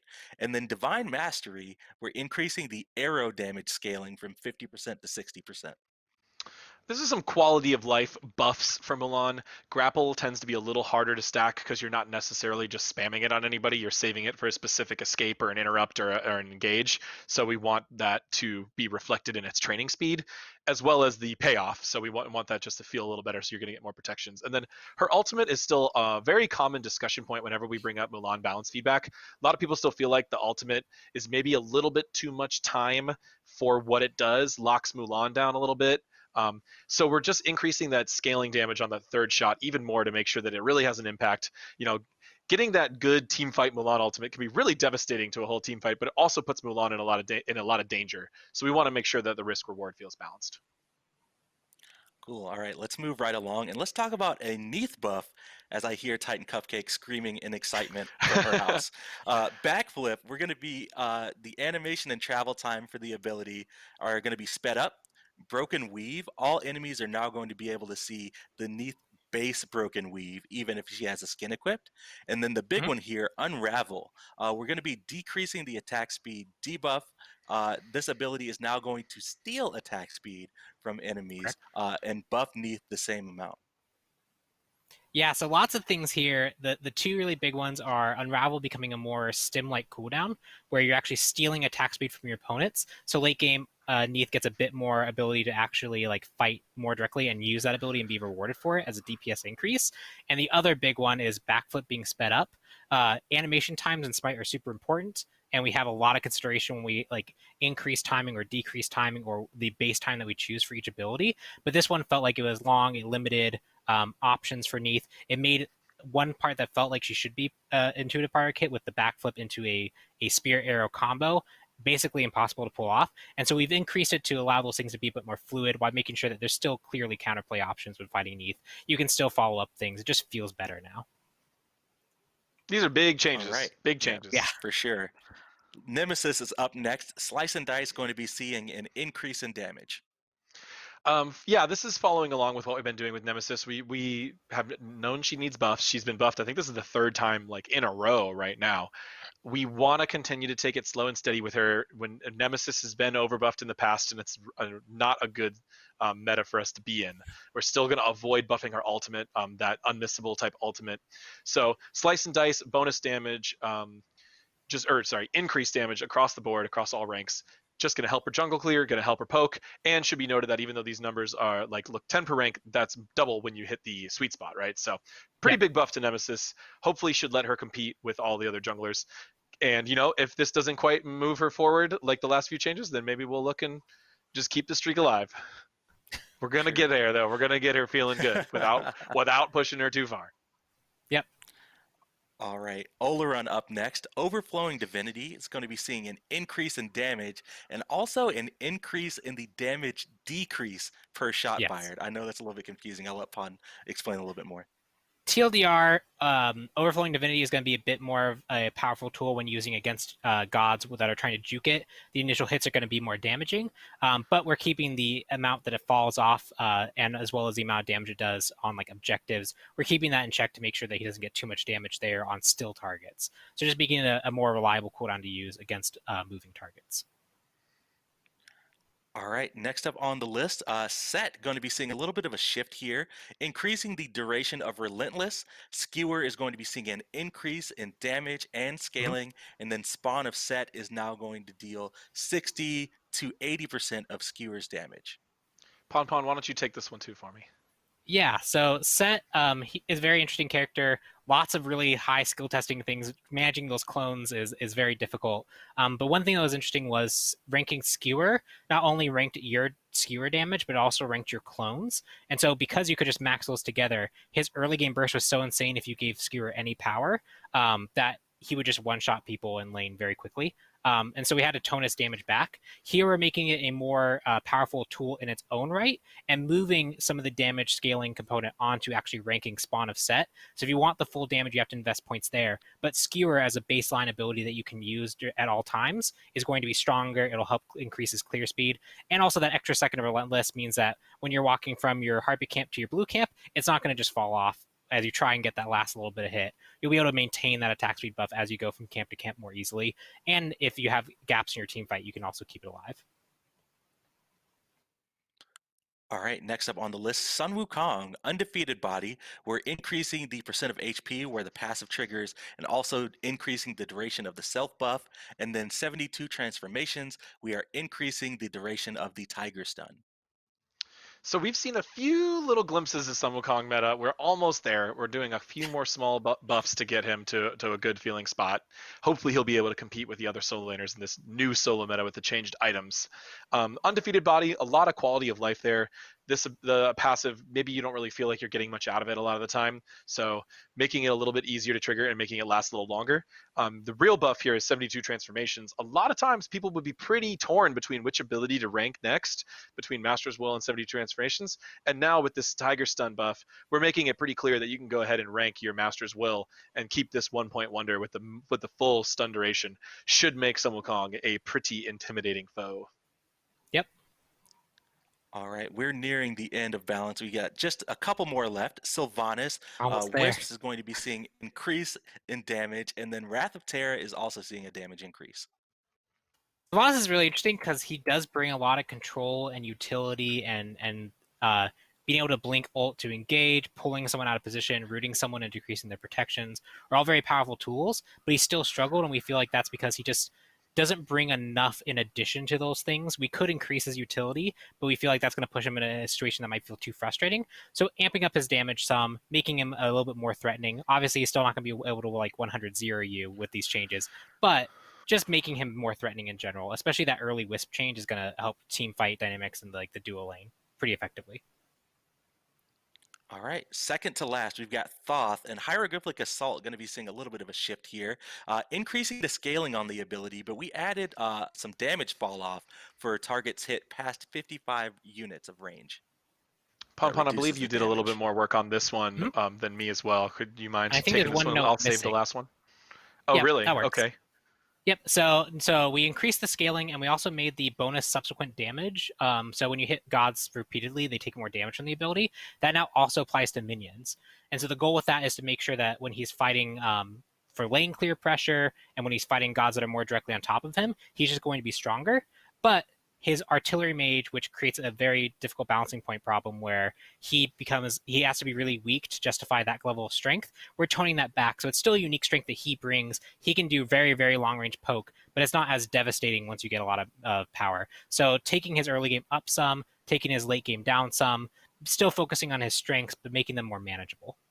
Okay, so this says damage increase will affect all enemies, not just gods, which is contains. Yes. But Pawn wants to draw. This means draw special attention to. This means he will deal more damage to minions than he used to do. Correct. So, and although you mentioned this kind of late game, early game, this also shifts him a little bit more to make him better lane clear, but without just increasing his overall damage output to an overall team fights, kind of like what we did with Cupid.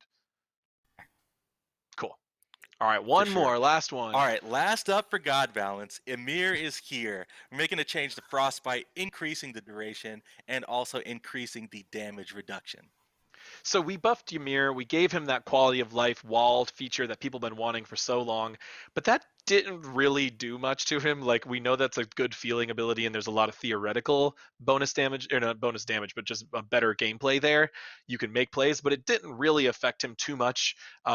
So we were looking at Guardians that were just still underperforming statistically. Ymir was surprisingly low towards the bottom, and looked to just buff his passive. This is a pretty strong buff. You know, I'm a little scared about those extra swings, basic attacks that Ymir is going to get in on that increased frostbite duration. That's a little scary. And then also we're just increasing the defensive element here because Ymir already has quite a lot of aggression. We wanted to make sure we added something to this balance change to help him play more like a traditional Guardian and still excel in that role. So now he's going to reduce the damage output. That's a 5% increase there, which is that's a pretty significant amount when we're talking about true damage reduction out of other gods. So the final buff of the mid-season patch is Ymir, and you know I couldn't go to a more fitting god, and we got it all done in under 2 hours. But yeah, I know I'm tired already.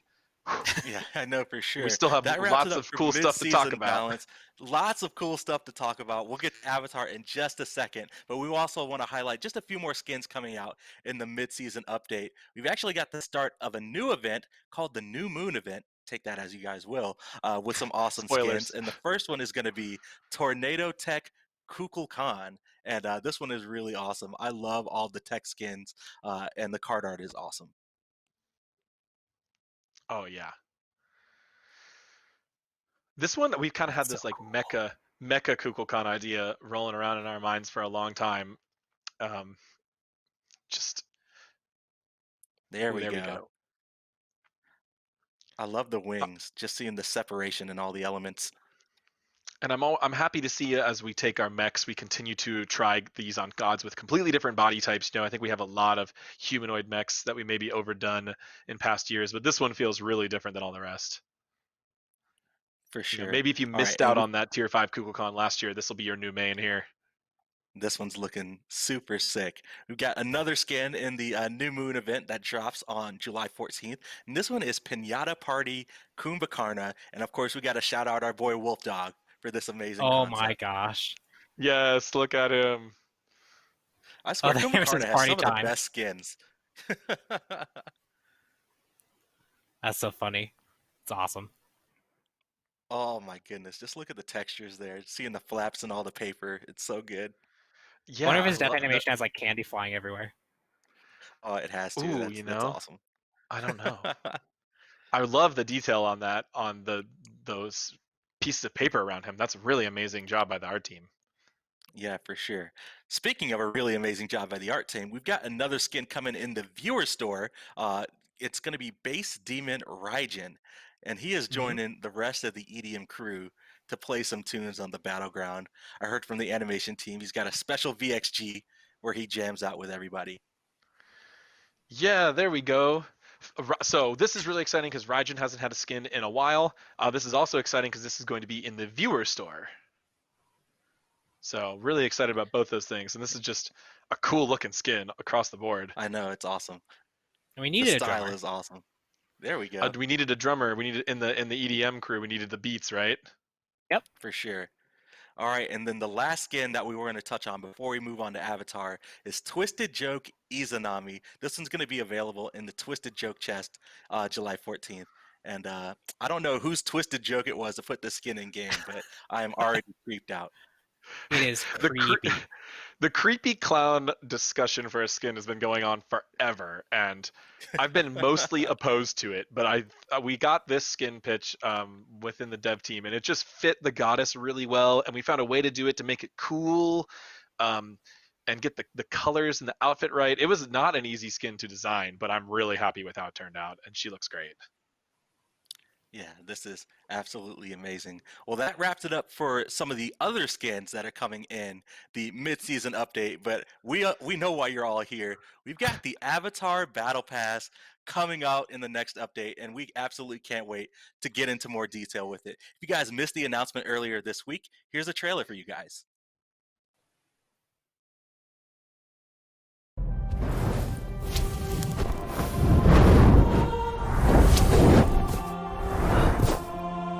This world is in trouble. We can't let this happen. They need our help.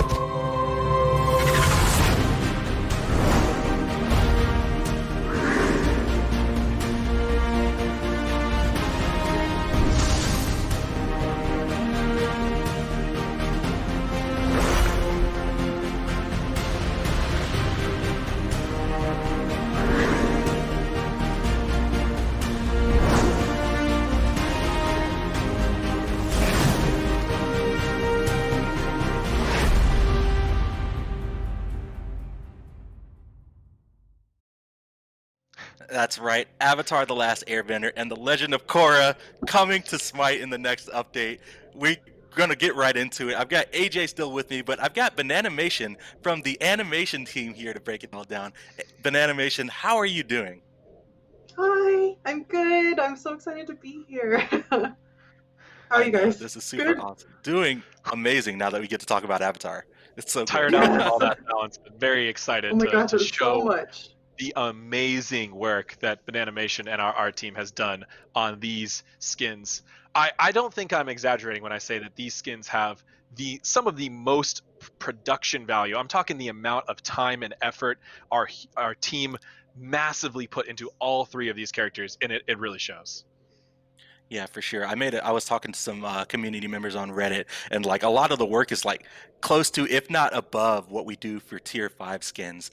Just so much love and attention went into these characters. And before we break it all down, all these skins are going to be available in the Avatar Battle Pass. There's going to be a main track and a prestige track. The Avatar State skins and the Blue Spirit skins are going to be on the prestige track. But if you guys unlock the premium track, which is going to be 750 gems, you'll be able to start unlocking all of these Avatar skins, plus a boatload of other Avatar themed cosmetics that the team put in a ton of work into. And let's go ahead and get started looking at some of these skins. And we're going to start with Zuko Susanoo. Yes, oh my gosh. There we go. All the card art is so good. So Anna, I know you took point on Zuko. So what was it like working on the collaboration and bringing Zuko to life in game? Oh my gosh. So I am a huge Avatar fan. This is really a dream come true for me. I've been like a fan since it came out. I've watched it like 9 times, so it's crazy. It was just nuts. So I was animation point on Zuko. The team did a really great job adapting Susanoo's animations to fit. And I don't even know. I don't have words to It's so describe. good. And yep, there we go. We've got Pawn, our loyal driver in game. And Anna, I'll let you take it away as we go through the abilities. Just kind of talk about some of the animation work that you guys put into the skin. Sure. So Susanoo originally just has 1 sword, so something that we wanted to do was incorporate 2 swords for Zuko, since he does use the dual swords. So I actually went in and updated an animation by our friend Jim, who's now on Paladins, and added that 2nd sword and the slash for the in-hands. And it's very, very quick, but I believe it's also in his 1. He also has it in a bunch of emotes as well. But Austin killed it with the effects for this. It's so cool, especially that ult, which I'm excited for that one too, since we updated the animation there. There we go, and that fire looks so cool. Yeah. Oh my goodness. Oh, every time I see it, I get so excited. This is awesome. And I'm just waiting for Pond to fire this ultimate ability. There we go. Yeah. So that we tried, especially on the animation team, and I think across the Avatar team in general, we tried to incorporate as much reference as we could from the actual show. So this was the ult is an animation that Zuko does when he fights Azula at the very end, and it was so cool to like frame by frame that animation. I had so much fun. I'm sure. so And I impressed know- with how much research the art team did. They, you know, a lot of people on the team were already big fans of the show, but many others who were just learning about it got really well familiarized with the show. Oh, this special emote. Yes. So Victoria, our animator, did this one. This is his VXG emote. It's 8 directional, so you can just fly around with your fire daggers. Super cool. That one was harder to think of what to do for Zuko since he doesn't do that in the show. But we figured, he eventually goes on to be such an experienced firebender. He more than likely learns how to do something like this. It was for really sure. fun to play with. Yeah, and I know all the emotes are new. Apparently all the victory and defeat screens are new for all of these skins. All of them have VXGs, and I believe all of them have specific death animations as well. Tons of work went into it. I do want to preface before we head into the voice pack lines that just tons of work that goes into these crossovers, especially for one that's of this magnitude, and tons of different difficulties that we went into working with Nickelodeon here. We weren't able to work with the original voice actors for Zuko and Aang. We were able to work with the original voice actor for Korra. But Nickelodeon was with us every step of the way. They helped us cast actors. They were there directing. So it was really awesome to have great partners in them in order to get these skins finished up and out to you guys. Yeah, definitely. I challenge you to an Agni Kai. Firebending in and of itself is not something to fear, but if you don't respect it, it'll chew you up and spit you out like an angry Komodo rhino.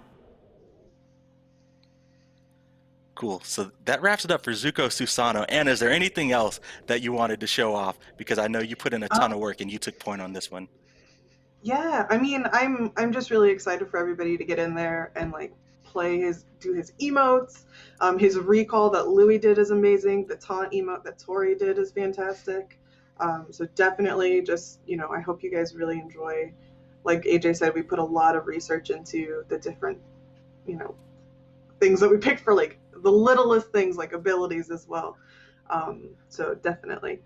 The taunts, claps, waves are all completely new too, right? Yep, all of it is new for him. Yeah. We honestly, these are so beyond tier 4, and they weren't even really quite what we'd call a tier 5. We just started calling them God tier around the studio. That's what we call them. These are essentially brand new characters that happen to have the abilities of gods in Smite. Like they're some of the craziest skins we've ever done, and they look so cool. I can't wait to show off the next ones. All right, let's move on to the next one. Korra Scotty, and I am super excited Naga. for this. I'm a big Korra fan. Oh, we've got Naga by your side as well. Got the card art. Naga, the trusty polar bear dog. This is super awesome.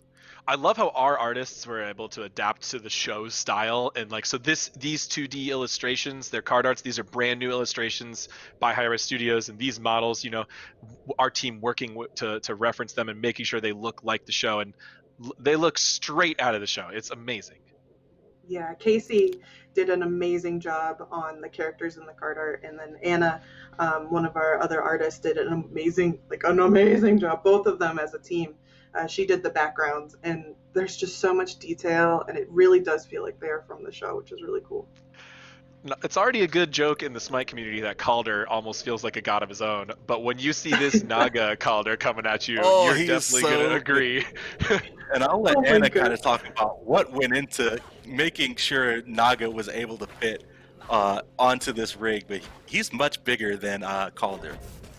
Yeah, oh my gosh. So Allie was our point on animation for Korra and Naga, and she did such an amazing job. So much went into especially like the proportions for Naga. If you can see her legs, her front legs are so much bigger because she's a polar bear dog. She's not just a dog. So we had to go through and adjust all of her different animations to make sure that they fit the original Calder animations, as well as she does have some new animations too, which is really fun and exciting. For Korra herself, we actually worked a lot with this water rig that you can see she throws for her in hands, and it kind of, yeah, when she's running around, it appears in her idol, and when she jumps up and down. That was a really, really hard technical challenge for our team. It was a rig in itself, which we had to do a lot of back and forth with our rigging department. Shout outs to Lindsay and Pamela. They were so amazing to work with. And it's just like so much, it's such a silly thing, like a little water rig, but so much hard work went into making it look cool. And I love how Brock used it in the in-hands rather than Scotty throwing her spear like she does. Korra water bends that that water, which is just so cool.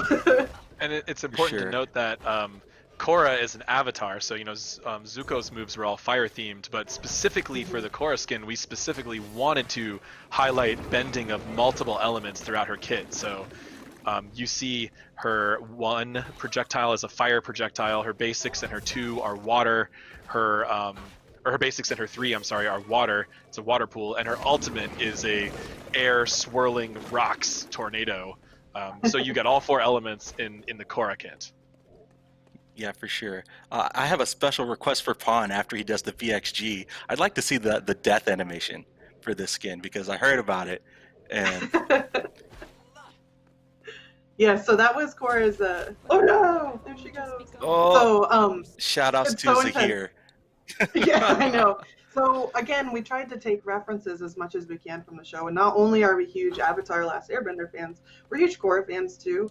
And I love Korra so much. Allie, again, she was point on Korra. She has so much passion and love for this show. And we actually found that specific part from the show is a little bit darker. If you guys know, Zahir is an airbender that he gets really strong, and he actually causes Korra to have this kind of mental bending crisis. So her death animation represents that. Is a reference to that time where she kind of lost it all. The Legend of Korra show is got some very emotional themes to it. I remember watching that. It's scary, Yeah, definitely. It's funny too because when we were working on Korra, especially, a lot of folks were like, "Oh my gosh, that's so dark." And we're like, yeah, right. I mean, it's Korra. Korra's a little bit different than than the first show. Yeah. All right, and as Pawn is jumping around showing off that Team Avatar jump stamp, let's take a couple of listens to the voice pack here. My mission will always be to use Rava's light spirit to guide the world toward peace and balance. Unless you want to be Naga's afternoon snack, you better back off. That is Korra Scotty for you guys. Again, I'm super excited for this one, but we've got one more. The main attraction, as I would like to say, my favorite. I'm a Merlin main. Now we've got Aang Merlin coming to the battleground, and as we show the card art and the turnaround, and I'll kind of let you talk about what went into Aang, because apparently we started from scratch pretty much for this new skin. Yeah. Oh my gosh. Oh, I still can't get over that Janet Varney's in our game, so I'm just like yeah. But yeah, so much went into Aang. We tried to use as much as we could for Zuko and Scotty while also making sure it fit that they're characters from the show. But Aang, since he's such a different size than Merlin, we had to completely build him from the scratch up. He is definitely AJ said, we were referring to him pretty much as God tier. All of his animations are new. And shout outs to Brock, who was animation point on Aang. He did such an amazing job, and definitely the passion from the entire team across the board, not just the animation team, really shows on so many of his animations. Again, please look for those little references we peppered in, because it's just, we had so much fun doing it. So this turnaround animation here. Yeah, this is actually by our animator Victoria. She's using that water rig I talked about. This is kind of one of the first water bending moves that Katara teaches Aang. She kind of took reference from that to put it in there. This is so good. I cannot wait to see it in game. Yes. And all of these characters just have so much depth to them that we can't even show absolutely everything. When you start playing them for real, you'll get to feel it. Yeah, for sure. Just shoot some more basics, please. Yeah, The basics are awesome. That is one of my favorite things about Aang. I believe it was Sean, and I'm sorry if I got that mixed up on our animation team that did those. But they're honestly one of my favorite basic attack sets in our game. They just feel really fluid and they're fun to fire off. I don't know, I just really like those. And so Aang fit Merlin well in our mind. We really tried to focus on each of these characters when making our decisions around their combat and their magic and their powers, what fits best. So as an avatar, Aang has the mastery over multiple elements, so does Merlin. So here you'll see his arcane stance with the swirling ability, and the pull has been pivoted to air. The fire is fire, and ice is water, and earth is reflected in his passive stim, which can buff his own basic attacks. So you see all four elements here, and you see that iconic pose on the stance change. That is such an amazing effects and animation treatment. It's beautiful. Oh, that's so Yeah, good. definitely. And then Pon was kind of showing it off earlier, but on the fire stance 2, we actually completely changed the models for the dragons. Yeah, Right so... there to... oh yeah, sorry, go ahead. Oh, I'm sorry. Go ahead, AJ. That's fine. You know better about the show than I do in animation, but they are referencing the legendary fire-bending dragons. Essentially, in the Avatar universe, there is a creature that essentially bestowed each bending element to humans, and these are the referencing the fire dragons that helped establish all fire bending in that universe. For sure. Yeah. All right, looks like we've seen all the abilities. Yeah. Sorry, I just want to say, like, John went above and beyond on those dragons. Like, that was something that kind of came in the last minute. And he was like, yeah, I can do it. And they look so cool. Love this the VXG. iconic air scooters, the VXG. Yeah. It's so good. Pon, can you hit us with the recall whenever you get a second? Yes. Air Gotta have the surfing. glider. Gotta have the glider in there. Oh, it's perfect. And one more jump. special request, the clap emote. I know Anna put in a lot We of should work have in looked with at the the rest of the waves and animation claps team. and stuff for all of these ones. Oh, no, he doesn't have it. Oh, no. Doesn't have it. That's okay. Well, Slash he all does emotes. the... Slash all emotes. You can't all emotes it? You can cheat that now. Does it work on them? Oh, well. Oh, Well, okay. that'll just be a fun surprise for you. Yeah. But yeah, as you guys can see, a ton of work went into all the abilities, all the animations, like we said earlier. All the emotes are done. New victory, defeat screens. Team put in so much work, and we're so excited to have this. Cool. So yeah, let's go ahead and take a listen to the Aang Merlin voice pack. Have you ever rode on the hopping llamas? Or surfed on a giant koi fish? What about the hog monkeys? Man, what do you do for fun around here? If you want to be a bender, you have to let go of fear. That is the voice pack for Aang Merlin. And before we head on to talk about the Prestige track, we do want to show off just a couple of the other cosmetics that you'll get as a part of the Battle Pass. Looks like Pon has already got some wards equipped and a global emote and stuff. Of course, we had to include your boy Appa into the game, so there'll be a ward skin for Appa and Naga, I believe, as well as a ton of other jump stamps and global emotes. Abba. There we go. He is there. So cute. He's spinning around, having a good time. They really show no fear. And then we've got And I the think Robin the- Batu death mark from Korra. Yes, it's so cool. They're both gonna need a hospital. All right, and I think the only other thing we haven't seen is the global emote. My cabbage. My cabbages. So- Shout outs so to happy. the unlucky cabbage vendor. there's apparently going to be some additional audio for that global emote that's still being worked on in dev, but tons of awesome content in this battle pass. Let's get right into the prestige track. So like I said earlier, the battle pass is going to have a premium track for 750 gems, and then once you complete the premium track, you unlock the prestige track for free. That way you can keep on grinding to unlock more rewards. And the first skin from the prestige track that we want to show off is Blue Spirit Susano. Yeah, so cool. This one looks So so again, cool. shout out to Casey and Anna for doing this card art. Oh, it's actually my computer background right now because it's so cool.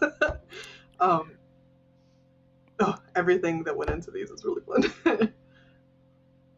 There we go. And all the models for all these skins just look so clean.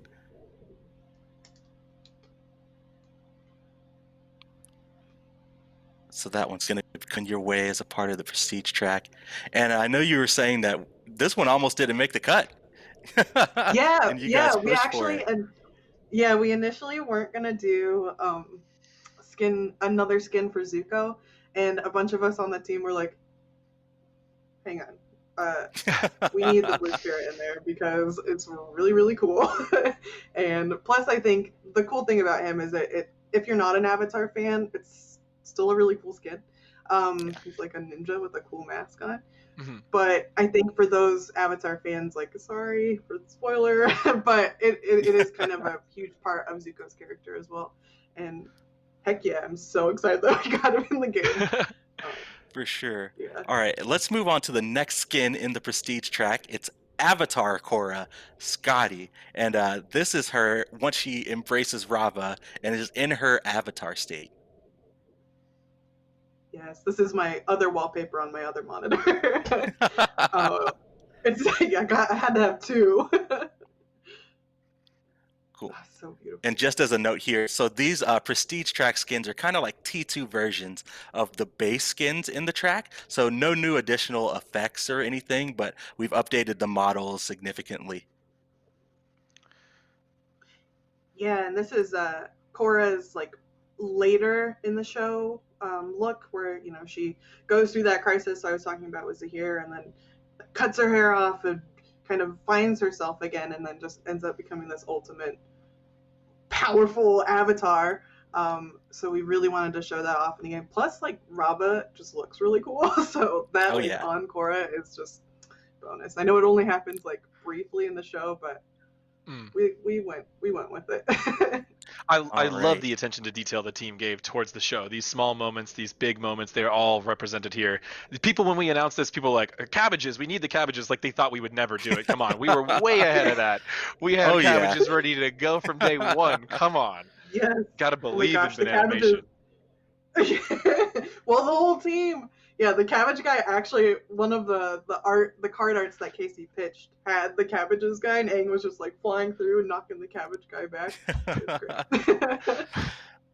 All right, let's move on to the last skin in the prestige track, Avatar Aang Merlin, and this is Aang in his Avatar state towards the end of Book 3, where he has his iconic fight with the Fire Lord. One of my favorite moments from any TV show or movie or game ever was this fight. Oh my gosh. So I just epic. love how strong and powerful he looks. Oh, it's so good. Definitely. Here we go. There he is. So And a as you cool can thing about this skin. I'm sorry, Isaiah, go ahead. No, go ahead, Anna. Oh, I was gonna mention that scar on his back. Because that's, you know, he gets hit with the lightning for the first time and kind of like Korra, it knocks him out of commission. So John went in there, our modeler, and put that scar on his back. And also, I don't know if you'll ever get to see it, but it is on his foot as well. We did pay close enough attention. Yeah, but super it's awesome. there. All the attention to detail, that scar. When I first saw it, I was like, no, he's got the scar from his run-in with Azula. It's crazy. Definitely. But yeah. Wow. So that wraps it up for our Avatar Battle Pass section. Tons and tons of work went into these skins. There's tons of awesome content. I want to pass it to Anna really quick because I know she has some people that she wants to shout out because this was a tremendous effort from multiple people on the team. Yeah, so I've kind of peppered in a few names here and there, but this was one of the first times we had the opportunity to we've been calling it a strike team, have a smaller team of people kind of stepping up and becoming creative leads on a project, myself included, which, oh my gosh, like, I'm going to faint. I just want to make sure those people get credit where credit is due. So shout out to our art director and concept artist, Mark Ross. Austin was a producer with the help of our producer, Ashley. He also did all of the effects for all the skins and some of like the cosmetics for the global emotes and everything like that. Huge shout out to John for modeling. He, like I said before, he went above and beyond and did those dragons. And I love seeing Naga, and she just looks so perfect, just like Naga. Pamela and Lindsay from our rigging team were so wonderful to work with, especially for animation, back and forth with them a lot. Brock and Allie were points on Aang and Korra, and then I was point on Zuko. I'm not going to shout myself out because they deserve a lot more credit than I do. DJ, Jeff, Chris from our tech art team helped to, bring everything from everywhere and put it all together. And then Casey and Anna C did the card arts. Oh, beautiful. Noah, Andrea, and Chad did the audio. Jen she's our SMITE marketing producer. She really had a huge hand in making sure that we could communicate with Nickelodeon, make sure everything was up to par with them, and then also like sending the little things that we've done to them and hearing their response was really exciting. Brett in the Alacrity team, Anna, Renee, Thomas, and Kalani did the 2D intro and the cinematic, and that was like, is that from the show? Trevor, the VP of Business Development. We would not have had this project without Trevor, so huge shout out to him. Tina did the writing and the voice acting. And then AJ, thank you so much for being the game design consultant. We needed your help on some of those moments for sure. And then Ben, our SMITE art director, he was there the whole step of the way, making sure things would fit in our game as well. And then just a special thank you to the support of the leads and the managers and just the entire Titan Forge team. Everybody really came together to make sure that these skins were something that we were all really proud of and really were something that would represent the show as much as we love the show. We want it to be super cool in our game. So yeah, definitely. Shout outs to the special Avatar Superfan Council, which we created amongst the studio. Yes. Even for people outside the SMITE team, we created a special, a smaller strike team of people who are really into Avatar fandom to be our go-to point on asking questions, on helping us decide which characters to choose and how to make them fit into the kits. They were super helpful. Stephanie and Gabby from the video teams, especially. Thank you so much to them. And everyone else who just shared their voices and playtest the characters and helped us iterate through this process. I went back and checked this because people were asking. The first email I have in my work email about this project started in last November, beginning of it. I've been working on these characters for 8 months. That's longer than we work on most gods. And it was a huge effort from the whole team. And so I'm just really happy with how it's turned out. It's really amazing. So thank you to all those people that have been animation just listed. For sure. Shout outs to the entire team. Thank you so much to the community. Your excitement has been electric amongst the studio. We're excited that you're excited. Thanks so much for tuning in. That wraps it up for our update show. Thanks for hanging in there. I know it's been a long one, but we've still got tons of SMITE content coming up for you next. We've got SMITE the Casters up next. Not SMITE the Devs, SMITE the Casters. Be on the lookout for PTS info, and be sure to keep it locked here on twitch.tv/SmiteGame. We'll see you later.